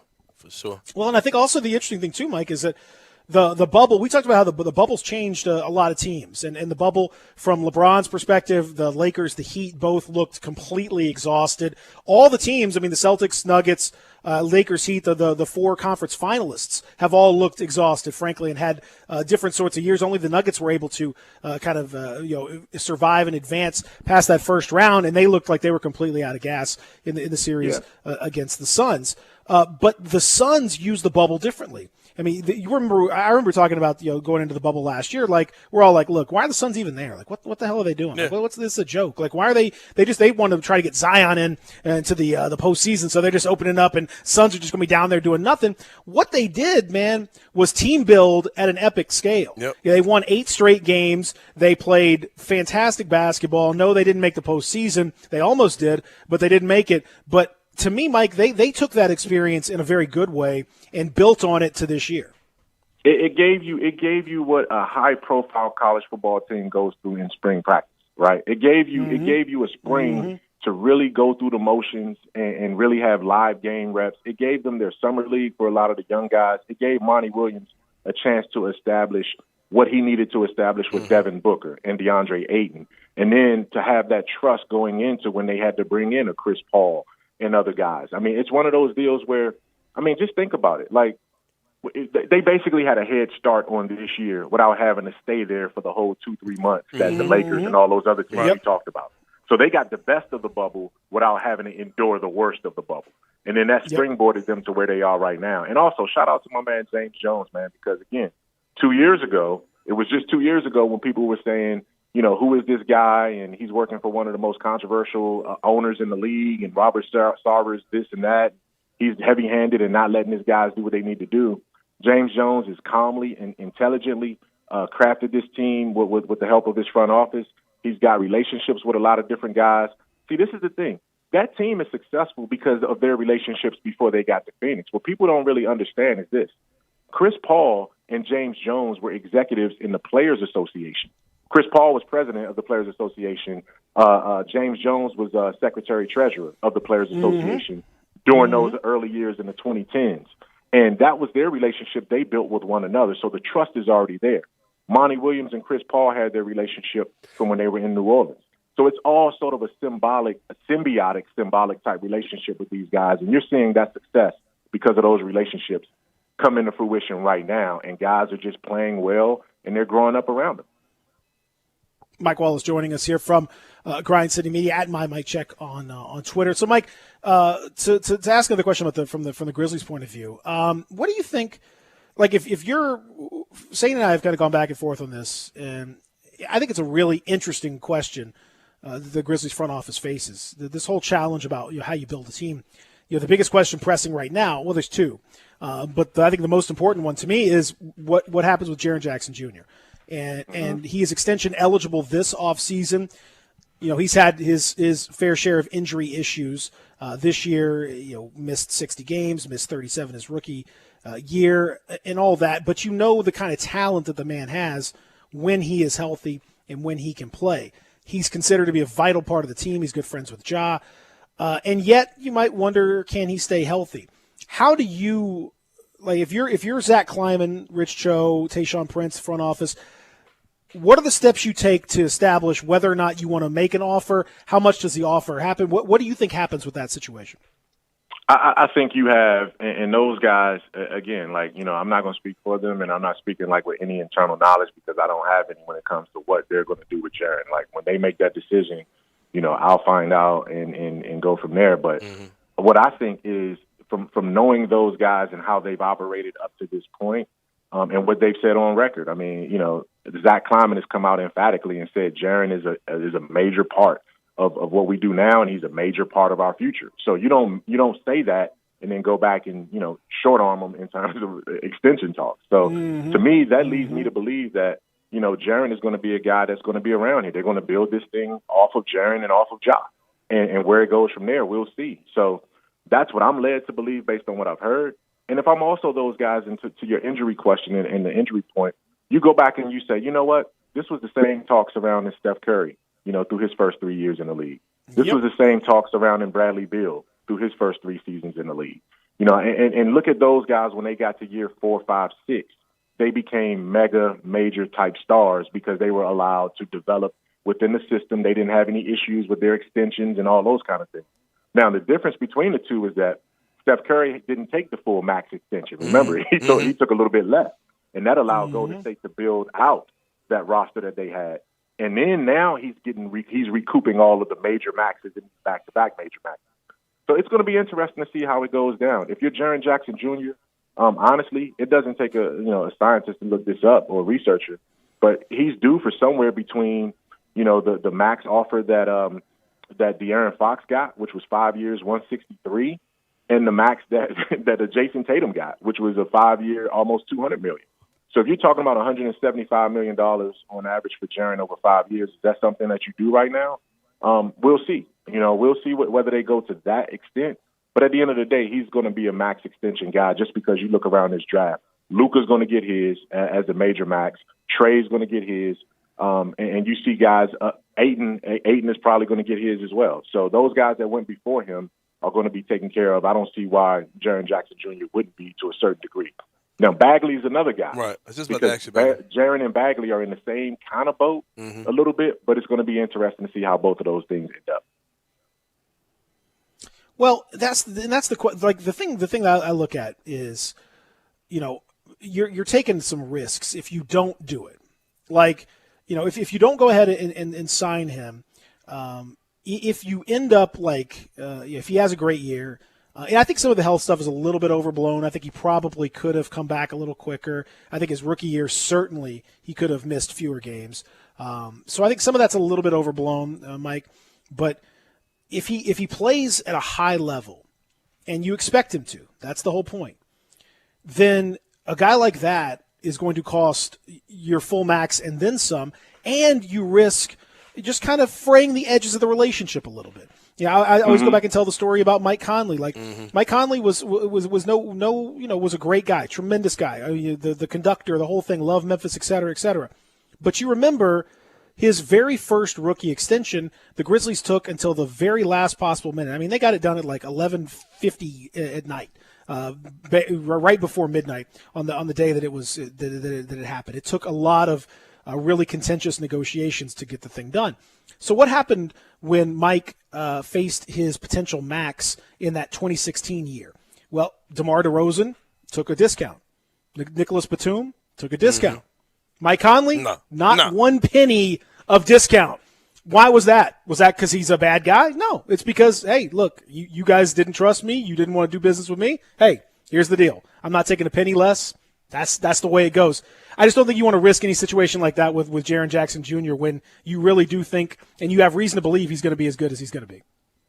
And you're absolutely right. And when you think about it, there's no reason to play that way if you don't have. And see, that's the thing. I wasn't around the franchise at that point on a daily basis. I was here in 2016. I remember Mike signing his and then Mark signing his. I remember how that all went down. But the previous one I wasn't here for.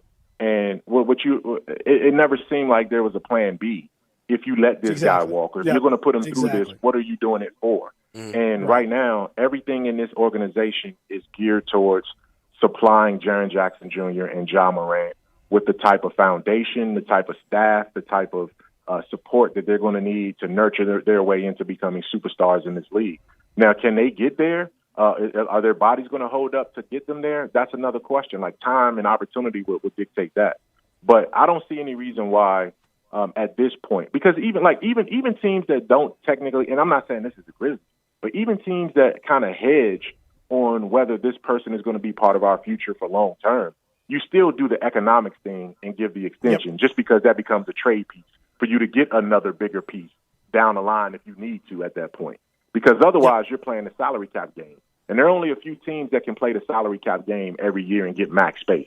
It's got to be Miami. It's got to be the Lakers. It's got to be some of those coastal teams with the big swinging front offices when it comes to that. But if you're playing on the other level, you're playing at a level where you got to do this through the draft, through free agency, through prudent moves in terms of capitalizing on your leverage and your assets. And even just like, we hadn't talked about Justice Winslow yet, but I don't think regardless what the Grizzlies do with Justice Winslow, that this is necessarily 100% indicative of how they necessarily feel about Justice Winslow down in the future. This could be based on economics and how you want to position yourself for when it's time for Ja to come up and for when Jaren's extension kicks in. Where are you financially at that point? Because if you really want to grow up this team, you have a small window right now to make that kind of leap before then your economics changes when you got two young guys on the front scale of their max contract extension. I'm glad that you mentioned Justice Winslow because I think that issue to me, Mike, and you can speak to this some. Justice is a unique situation. I think there's obviously some mitigating circumstances that happened with him injury wise, and then the way that the season kind of progressed. It was a shocking turn of events to not be able to have him out on there in court, to be a healthy scratch. But that's the way that the season kind of worked out. Do you look at the decision to make him either to accept that team option, $13 million, 1 year left on the deal, or potentially to maybe negotiate a longer term deal with him, or to let him go altogether? How much of that is basketball, and how much of that is economics and having a trade chip? How much of that is faith in Justice to be able to be closer to what you thought he would be? I think it's first and foremost, you've had Justice in your organization now for 14 months, 15 months now at this point since last February, right? So that's first and foremost. Okay, where is he? We've had our doctors, our trainers, our performance staff, our psychiatrists, our whole entire structure of what it takes to make a basketball player successful in where he is right now. What are those evaluations telling us right now? And based on where you are with that, then you make the next decision in terms of, okay, economics. What is it? Because again, like even if let's say Justice gets back to the Miami upside of Justice. Even when you go back and look at Justice for where he was in Miami, he was still an up and down player. There was never really the consistency that you can go all in on, which is why Miami didn't give him a max extension, and he had to do some of those things. So we're talking about rookie extension. Justice is the other side of that discussion. So, and Miami feels like, okay, we made the right decision looking at how things played out with that situation. So if you're Justice, you say, okay, what kind of piece can he be? And then, as you said, Peter, mitigating circumstances. But it also goes to, okay, how do I value Kyle Anderson? Kyle Anderson is going into the final year of his extension. how do I value other guys that are going to be in that role in at that position? Is this a position that I'm going to go out and pursue free agency for now? If I don't extend Justice, or if I don't pick up the salary for next year, I can get to $20 million in salary cap space. Will $20 million allow me to get enough money to go get somebody that's going to help elevate us to that next level? So those are all things that play in factor. And then at the end of the day, you can say, you know what, Justice, we're not going to pick up your contract, but we're going to give you, say, a 2-year, $14 million deal. That's going to be friendly for us and friendly for you, and we'll see where it goes 2 years down the line. Those are all options that are coming into play right now. But what you know right now, Justice Winslow, is that you still don't know everything you need to know in terms of how he's going to be a fit on the floor with everybody else. Right. So until you can get that answer, I don't know if you can commit all the way on any of those fronts that I just mentioned until you figure that part of it out. Plenty on your plate, my friend, over the next little bit. Enjoy yourself. It is good to catch up with you. I promise you we will do it a lot sooner next time. Zach, I'm so sorry about Zach. I blame Zach for all this. Only Zach. For everything. Man. I always just blame Zach for everything. That's It works. Yeah. Why not? See, Zach didn't have his headphones on, so he doesn't even know. No, I heard you loud and clear, Peter. Don't make it seem like I'm not paying attention over here, man. Hey, on the real, man, I will say this, man. On the real, like I've been listening to you guys every day. I told Sane this too. There's a pocket when I'm dropping off my kids at school in the morning where I got time, and I turn to 56, man, and y'all the reason that I get that first laughter in the morning, man. And, I definitely appreciate what y'all doing, man. Y'all keep doing big things, brother. And hey, man, anytime, man, I'll be glad to come on. Oh yeah. We appreciate you. Thank you, Mike. You're the best. Our good friend Mike Wallace joining us. My Mike Check on Twitter. Check him out. Awesome stuff from Grind City Media and beyond. No one knows it more than Mike. And we go back all the way to Oxford, Mississippi, back in the early 2000s. Me and Mike sitting there at Abner's in Oxford chatting because I was covering this at that time. Talk about some good eating. That's right. But there you go, right there. When we come back, we got something special that happened while we were talking to Mike. We're going to hear from that and a whole lot more as we continue here live and local. 360-8255 here in Sports 56 Morning. Stick around. Same great shows. We welcome you back to Sports 56 Middays. What's up? It's Sports 56 Happy Hour. A new spot on the FM dial. Check out Sports 56 on our new FM home at 98.5. Brian Elder's Roofing Solution. I'm Brian Elder. The great Kimmons Wilson of Holiday Inn had a slogan: the best surprise is no surprise. And that's so true. When I sit at your kitchen table, you're going to understand exactly what I'm going to do to your roof. From the underlayment to the hip shingles and ventilation, the flashing, the wood repairs, the cleanup, the crew safety, the warranty. It's amazing how many customers sign contracts being told none of that stuff. But the best surprise is no surprise. Insurance claims. Talk to your friends. More and more claims are being rejected, and only experienced claim specialists are getting those terrible decisions overturned. So if you don't hire me, please hire someone to manage the process with the experience to see it through. The best surprise is no surprise. 867-0303 or BrianElderRoofing.com. Call 867-0303. Brian Elder's Roofing Solutions. To remind pet owners that Progressive covers pets on our auto policy at no extra charge, we decided to make a really cute pet-themed radio commercial. Can you hear that, puppy? If you could see this, you would melt. I mean, just the softest fur. Oh, wait, he's trying to open this box now, and oh, the box is filled with kittens! If only there was some way you could see this! What a glaring oversight.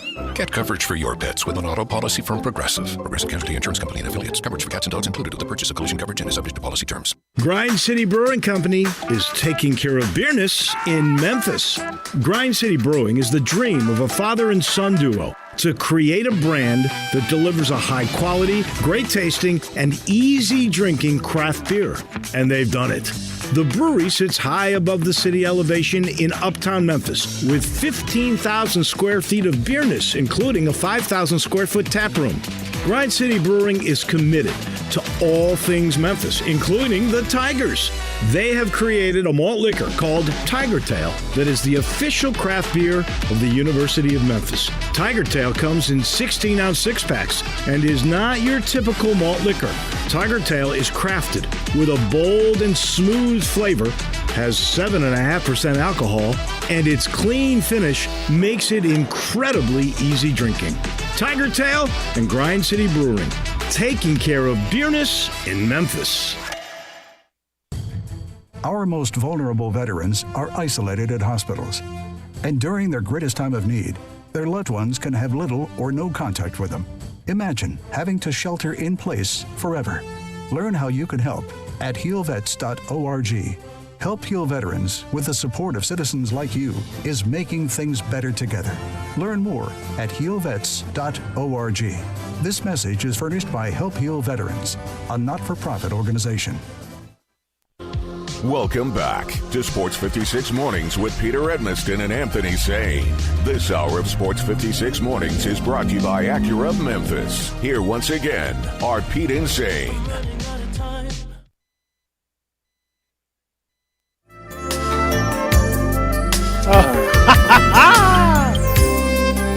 Hi. You've called Sports 56 Mornings. We're not able to come to the phone right now. Please listen to our options as the menu options have changed. To continue in Espanol, prime dos. Primero.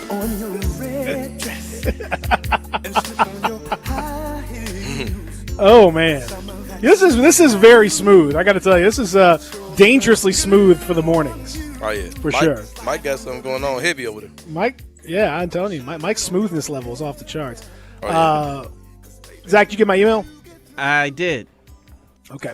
We got Euro 2020 going on as we speak right now. And while we were talking to Mike Wallace, the match that's happening right now between Scotland and the Czech Republic went crazy with the Czech Republic was leading 1-0, and then Patrick Schick from half court saying, we're talking from half court, middle of the field, the midline, the mid stripe, from about 50 yards out.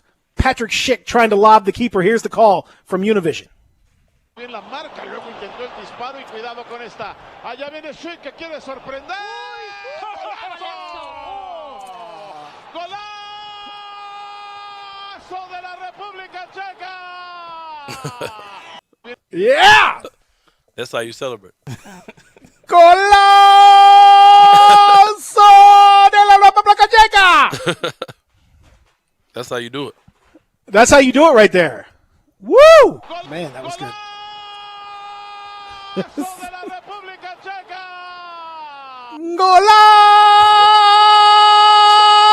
de la República Checa! That's the breaking news you had to talk about? Yeah. That's what I waited over the break for? Yeah. Yeah, it was good too, right? Congrats. I'm happy for you, man. It's soccer season. You in your bag right now. It is soccer season, baby. You're exactly right about that. Mm-hmm. Woo! Let's get it. Football. If you want to jump in there live, you can do it right now. If you want to think Scotland's going to make a massive comeback, they're plus 5,000 right now at FanDuel Sportsbook. You can check out FanDuel Sportsbook for all the action coming up later on this morning at the 11 o'clock kickoff. Poland, Slovakia. If you want to bet on that, that's there for you. Spain and Sweden, Hungary, Portugal coming up tomorrow. So good stuff. On the FanDuel Sportsbook app, you can. I encourage you to check out all the Euro betting that's going on. You can also bet NBA playoffs on FanDuel Sportsbook. You've got the $5 dinger Tuesdays coming up. You've got the U.S. Open golf this week on FanDuel. All the action is happening for you. And by the way, same game parlay, one per week in the NBA is absolutely risk-free up to $10. So you can put a $10 wager down, as I did the other day, and got so close. I was about to make $11,000 on my $10 wager. Did I tell you about my parlay I had over the weekend? Woo! I had a 9-piece You are the king of close. You are the king of close. Bro, it just makes me so mad. I had a 9-piece parlay over the weekend, Jazz versus Clippers. Everything hit except for 3 things. And, literally one thing would have made – 2 things would have made all those hit at one time.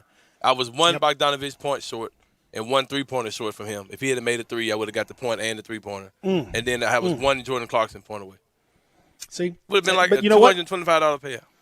I love it. I love when that happens. It's fun. If you can hit it, it's fun. It makes the game a lot more fun. And it's one per week for new and existing customers. Absolutely risk-free up to $10. If you don't win, hey, you get it back in site credit. If you do win, then hey, great, you get to keep that money. That's what I'll just take a little $10 stab at something, and hey, you know what? It came back in my account as site credit, so no harm, no foul. It's awesome. Check it out, FanDuel Sportsbook, and sportsbook.fanduel.com is where you will find them. And, of course, the folks at FanDuel are taking good care of you. You got to be 21 or older and present in the state of Tennessee.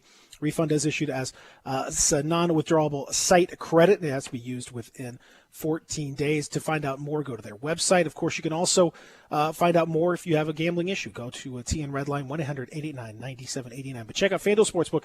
It is fantastic. It is worth it. You will love it. If you haven't done it, please jump in. And guess what? Use promo code BIGHEAD to get the absolute risk-free offer. First bet risk-free up to $1,000. Again, use promo code BIGHEAD at FanDuel Sportsbook. Joining us now is our good friend, Mayor Mike, the true mayor of Westwood. Mayor, how are you?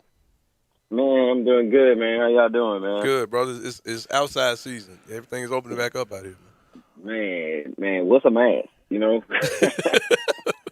It's hot season is what it is. It's hot. Man, welcome back, Memphis Heat. It seemed like it took a year off last year. We were just in the house or something. I don't know. Man. COVID messed up Memphis Heat too, you know, but it's back. It's present. Back to sweating everybody out like normal. Yeah, I mean, it was absolutely brutal. Oh my God, like it just ridiculous. I mean. Yeah, I don't know. I tried. I was at the pool, so that I can tell you is a great pool day. Great pool day now. Come on, but you know. I mean, see, you living a life. You got a pool, man. See, when I grew up, man, we had the community center pool, but nobody. No, I don't have a pool. I was just at a pool. I don't have a pool, but I was at a pool. I didn't say I had a pool. I didn't say I was at my pool. Oh, okay. Well, you know people with a pool. All we had was the community center pool. Yeah, Pioneer Community Center pool was all we had, man. And it got shout out to Westwood Community Center, man. But you couldn't get in that pool because some kid had used the bathroom in that pool. Yeah. And so nobody wanted to get in no more. So chocolate payday floating in the water. Yeah, chocolate paydays, man. You got to be a terrible kid to drop a load in a pool, man. Yeah. But it happened. It happens all the time. That's not good. We don't like that. Yeah, we don't want any part of that. That's not good. Nah. Nobody deserves that. That's not that's not good at all. Right. So what's the plan? You got anything going on this weekend for Juneteenth? We got plans for the summer. What we got going here? Man, so me and Shane have talked about this for years. Literally. Literally years, man. And man, I am turning up for Juneteenth this year, never man. before. Like never before, man. Like I want this to be bigger than St. Patrick's Day, bigger than Cinco de Mayo. Shoot, I want it to be on the level of Christmas, Thanksgiving. You know, let me say this too, because you can help with this. Because I think people, very important for everybody out there. Juneteenth. I mean, this should be important, regardless, but especially for Juneteenth. Yeah. I want you to tell people, because I want people to support black-owned businesses this weekend, especially. No doubt. Like, I mean, make that because that's a great way to honor and celebrate. And to keep things going. So what are some good restaurants, good places people can go that black-owned businesses that might be great to support for your Juneteenth weekend or, for folks that are trying to do the right thing for the community? Okay, man. First and foremost, thanks for that. That's super dope. I mean, number one, my guy Billy Richmond, go over to Wing Guru, man, go get some chicken and black people kind of go well together. If you want to get the black experience, just start off with some wings. Start out there. Ball Hoggers Barbecue, black owned. Trying to think of Chef Tams. Chef Tams, yeah. Chef Tams. You got Chef Tams. Trying to think of another, man, right off the top of the dome. You want to get some rice and rib tips? Come on now. Oh, go to KC, man. Go to KC. Oh, there you go. Oh, yeah. Yeah. Go out there, man. Man, I would say, man, if there's any black-owned bars, I don't even know if there are any in Memphis. Like, black-owned bars, probably in the hood. Maybe in the hood, 52s or something like that. Maybe, visit a black bar, man, or You know, What's you don't have to go what's to, the like, donut shop out there, man? And like the man, I think they closed down. Blue City. Yeah, Blue City. Yeah. Up in Raleigh. I think they closed down, but I'm not 100% sure because we were just talking about them over at Edible the other day. What? Crumpy? Yeah. Crumpy? Muggin Coffee House, off the chain. Muggin? Super Muggin cool Coffee? spot. Yeah. Super dope. I love Muggins.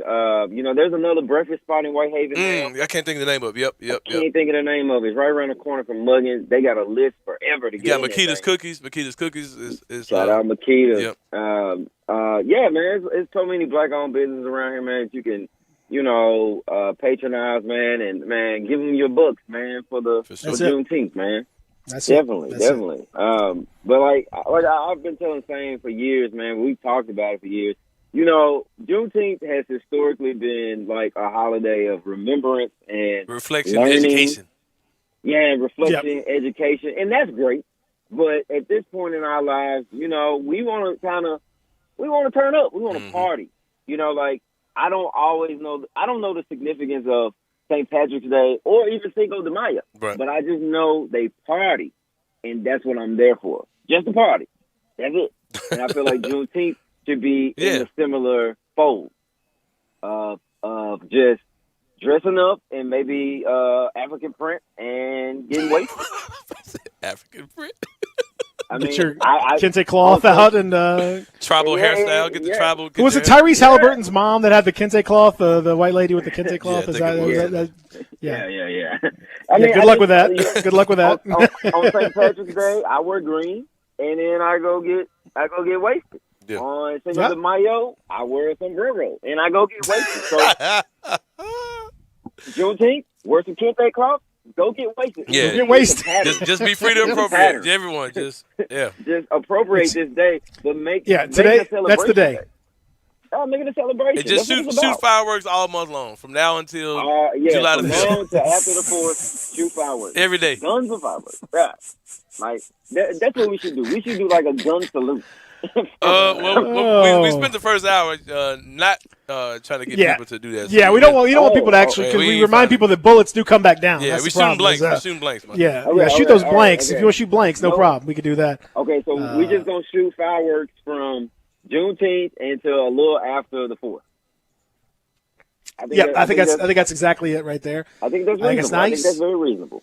And again, maybe if you want to pay some penance for some appropriation that you've done over the years, then I think that's probably a good way to do that. Mm-hmm. Give some black kids some money. Give them some money. Just walk up to some random black folks here. Make sure that athletes they could go bad. You could get Penny and them in trouble. Yeah. You know, go down the street, you see the little kids with the candy. You know, even though they look grown, but they selling it for their basketball team. That's right. Just buy it off. It's beautiful. Just buy That's beautiful right there.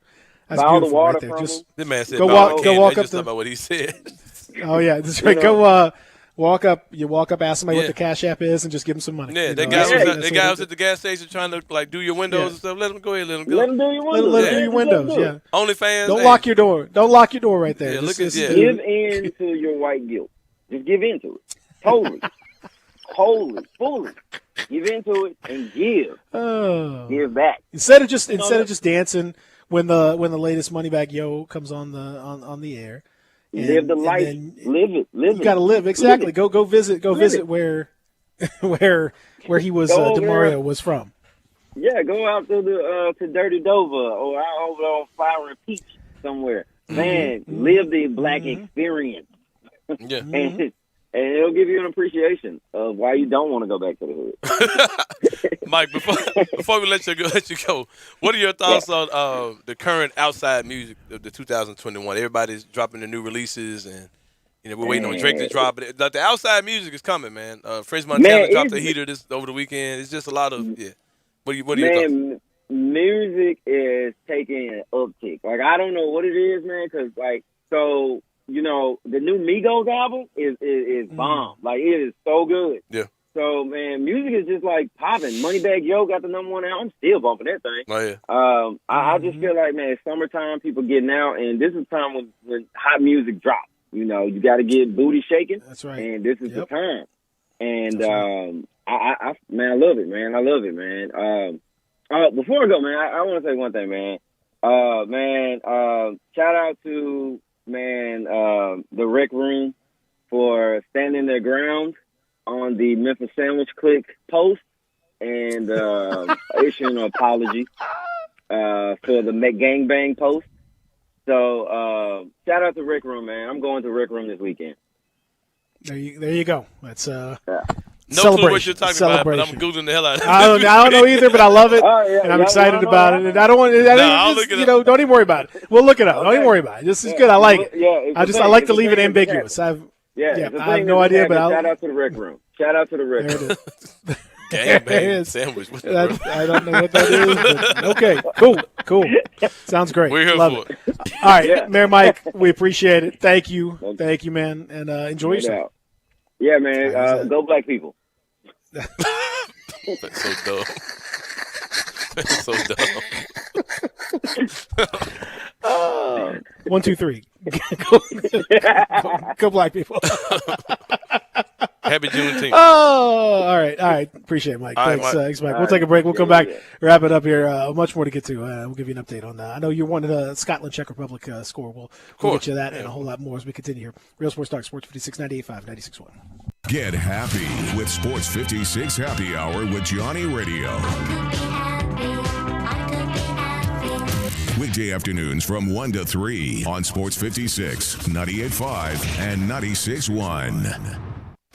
Summer in Memphis is hot and humid. Match that with an inefficient air conditioner, and that equals less comfort inside your home and higher utility bills. Hi, this is Lauren Choate with Choate's Air Conditioning, Heating, and Plumbing. If you're frustrated with your current HVAC system, then let us give you a free estimate to make you and your family more comfortable this summer. Right now, Choates and Carrier are offering 60 months no-interest financing on select Carrier HVAC systems. If you're not ready to purchase a new system yet and need Freon to get you through the summer, then go to our website for our half-off 1 pound of Freon coupon. If your system hasn't received a maintenance yet, Choates is also offering their $20.99 AC tune-up. So turn to the experts with Choates and call 347-8086 today to take advantage of these specials. And remember, Choates, let our family serve your family. Hi, this is Troy Fiveash, owner of Fiveash Roof Services. You've heard me talk about how we offer the best products, the best warranties, and the best services for years. Now let's talk about pricing. Pricing should never be the only reason you hire a contractor, but in today's world, pricing is always a consideration. So we suggest you get 2 or 3 estimates for your roof replacement from a reputable, licensed, and insured company, and then give us a call. If we can't beat your best price for a comparable roof system by more than $100, we'll give you $100. It's that simple. We are so sure we can offer you the best price, beating all other qualified companies. We will hand you $100 if we can't, and thank you for the opportunity. So give us a call. What's the worst thing that's going to happen? Make $100? Fiveash Roof Services, a proud supporter of Tiger Athletics and the official roofer of the Tigers home team. Fiveash Roof Services, fair, honest, and ethical. 367-0050 or memphisroofer.com. Fiveash Roofing is what we do. We're here for you. There's a new commissary in town in Collierville. Germantown Commissary is doubling. Yeah, they're still going to have the old Germantown Commissary by the tracks, but now there's a huge new Germantown Commissary in Collierville at Poplar and Houston Levy Road. It's huge, too. There's a drive-through. There's plenty of parking. No telephone pole to get in your way. A cool patio. It's right by the track, so the tradition continues. And this is a tradition that's been around forever. That commissary is famous for hickory-smoked, slow-cooked Memphis-style barbecue. They've got a private party room at the new one in Collierville. Self-catering still continues. Party packs for $5.95. Basically, the great ribs, the great pulled shoulder, the great deviled eggs. Everything is there in Collierville and Germantown now. So there is now a Germantown and Collierville style of barbecue. It's called Germantown Commissary. Welcome back to Sports 56 Mornings with Peter Edmiston. Yes, I will be good. I promise. Co-hosting Sports 56 Mornings is Anthony Sane. That's great, man. This hour is brought to you by Acura of Memphis. Now, back to Peter and Anthony. Come on. Ha, sicker than your average. Papa twist cabbage off instinct. Don't think. Pink gators. My Detroit players. For my hooligans in Brooklyn. Get your head right. Biggie there, Air Night. Take that. Never lose, never choose to lose. Cruise. This is like, this is perfect right here. Want to us, wanna do us, who was, Yeah, Papa and Puff, yeah. Close like, hit the, in that. Oh, see, I'll just keep on popping back and forth if I want to. I'm feeling like it. Woo! That's what they don't know nothing about. Ooh. Zach, you was in Bible study when this came out. That's right. You was having Devo at the house in the living room. That's right. Jesus been smooth since days of Underoos. Yeah. Yeah, you was in Underoos when this came out, Zach.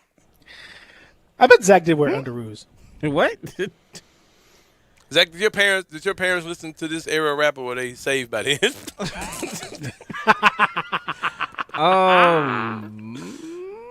I'm not sure. Did your dad meet your mom on that Big Papa? No. Throw your hands in the air. No. If you said no. Your dad didn't meet your mom out in the club when they joined? They met at church. Oh. Like, I'm not clowning on your parents. Come on, man. Yeah, what's wrong with that? I'm not good church man, folks, man. Come on. I'm not clowning on your parents at all, Zach. But of course they've been at church. There's definitely love in the club, like Usher said. Right. But you can find love in the church. Yeah. Well, you That's might find love right in the strip club. I mean, T-Pain you can actually find fell love in in the church. Love with the deacon, with the usher, with the pastor. Hey, there's this song. In my times of working in youth ministry, we would go to a lot of Christian concerts, so to speak, Christian rap concerts. Mm-hmm. And there was this song where this guy was a rapper. They call that crap, by the way. Right. Christian rap is Exactly. crap. Christian rap is crap. Exactly. But it's a guy, he was performing a song with his wife. His wife was singing the hook. And I can't remember nothing from the song. Except in the hook, she was saying, if you want a first lady, then you gotta be a pastor. I was like, what? If you want a first... And it was like one of those, like, throwback 3 6 Mafia type, unknown lady singing the hook type. She had that kind of vibe going. If you want a first lady, then you gotta be a pastor. I was like, oh, okay. Is that Le Chat? Le Chat on the hook? Yeah. Le Christ. If you want a first, I'm gonna find that song right now. Yeah. I've never heard If you want a first lady, then you gotta be a pastor. Look, that's partly true, but it's just how she presents it. It's like, is the first lady ratchet? Like, what? Yeah. I don't know. Yeah, there you go. Usually the first lady is very reserved. She's to herself. Praise the Lord. Like, God bless y'all. Just keep moving. Praise the Lord indeed. All right, now 2-0 final. Czech Republic knocks off Scotland in Euro 2020. We got 2 more matches coming up. I know you're ready for it. We got some good stuff coming up. Poland. I think you're gonna enjoy watching Poland. They got one of the best strikers in the world, Robert Lewandowski, up front against Slovakia. That matchup coming your way. Spain and Sweden as well today. So some great matchups on the old pitch. And shout out to the folks over at AutoZone Park. We were there for the Memphis 901 FC matchup. The Redbirds were in the process of winning and doing a nice job. We were in the back calling the match on monitors from Louisville, where the tough night for Memphis 901 FC as they lost 3-0, and it could have been worse than that. They had a man sent off, and it was just it's a tough night at the office. But the home opener is Wednesday over at AutoZone Park. It's been basically they've been playing for a month plus and have not been able to be at home yet. But finally, they are at home so on Wednesday. So shout out, go see it. It's going to be quite a show, quite a spectacle over there. So go and check that out for sure. Coming up next, of course, it is middays. I saw Greg, so I know Greg's in the house. Eli's in the house. reunited, and it feels so good. I'm sure that they'll be talking a lot about the playoffs from last night. They'll talk a little golf, I'm sure, as this is a U.S. Open weekend. They'll give you updates on Euro 2020 and a whole lot more. I know it's tough to imagine. I'll leave you with this. Saying you've watched now this Brooklyn-Milwaukee series. We'll find out more on Kyrie Irving's ankle probably later on today. What do you think happens from here? Are you think now the Bucks are the favorites at this point based on what we've seen? Yeah, they're the healthiest team in the East right now, man. I mean, you got the Hawks who, I think even Philadelphia kind of wounded could get past the Hawks, being honest. Plus, it looks like Embiid's going to be fine to get out of this round, but that knee is a real thing. And this Nets situation, of course, you don't have Kyrie, you don't have Dwight, you don't have James Harden. That Nets team is totally different. The Bucks are the favorite at this point. I mean, they've got to be. They're healthy and they're good enough to get past. They're good enough to get past a healthy Hawks team too. So, because I can see Drew Holiday just suffocating Trae Young in the event that Embiid, can't go or whatever. Well, it's nice to see Drew Holiday. He's struggled on this stage. In this stage, but he's been basically the same as Eric Bledsoe, which is not what they paid all those draft picks for. But in Game 4, he showed up. He actually he impacted the game a lot more than we've seen from him in this series. Though the numbers don't really show it, but if you watch in the game, you can see his impact was a lot greater than we've seen. So you've got to get a lot more from him if you're going to perform like that. As I mentioned, coming up next, it is Middays, live, of course, from the Family Leisure Studios. I know they've got my man at 11 o'clock. They got my man who did the Charles Barkley impression. Really? To Chuck on Inside the NBA last week. They got him coming on.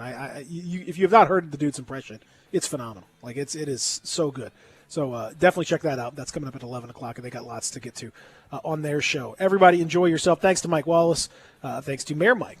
It's all mics. It's open mic show here today. Mike on the Monday program coming up next. It's right. It is Middays. Y'all be good.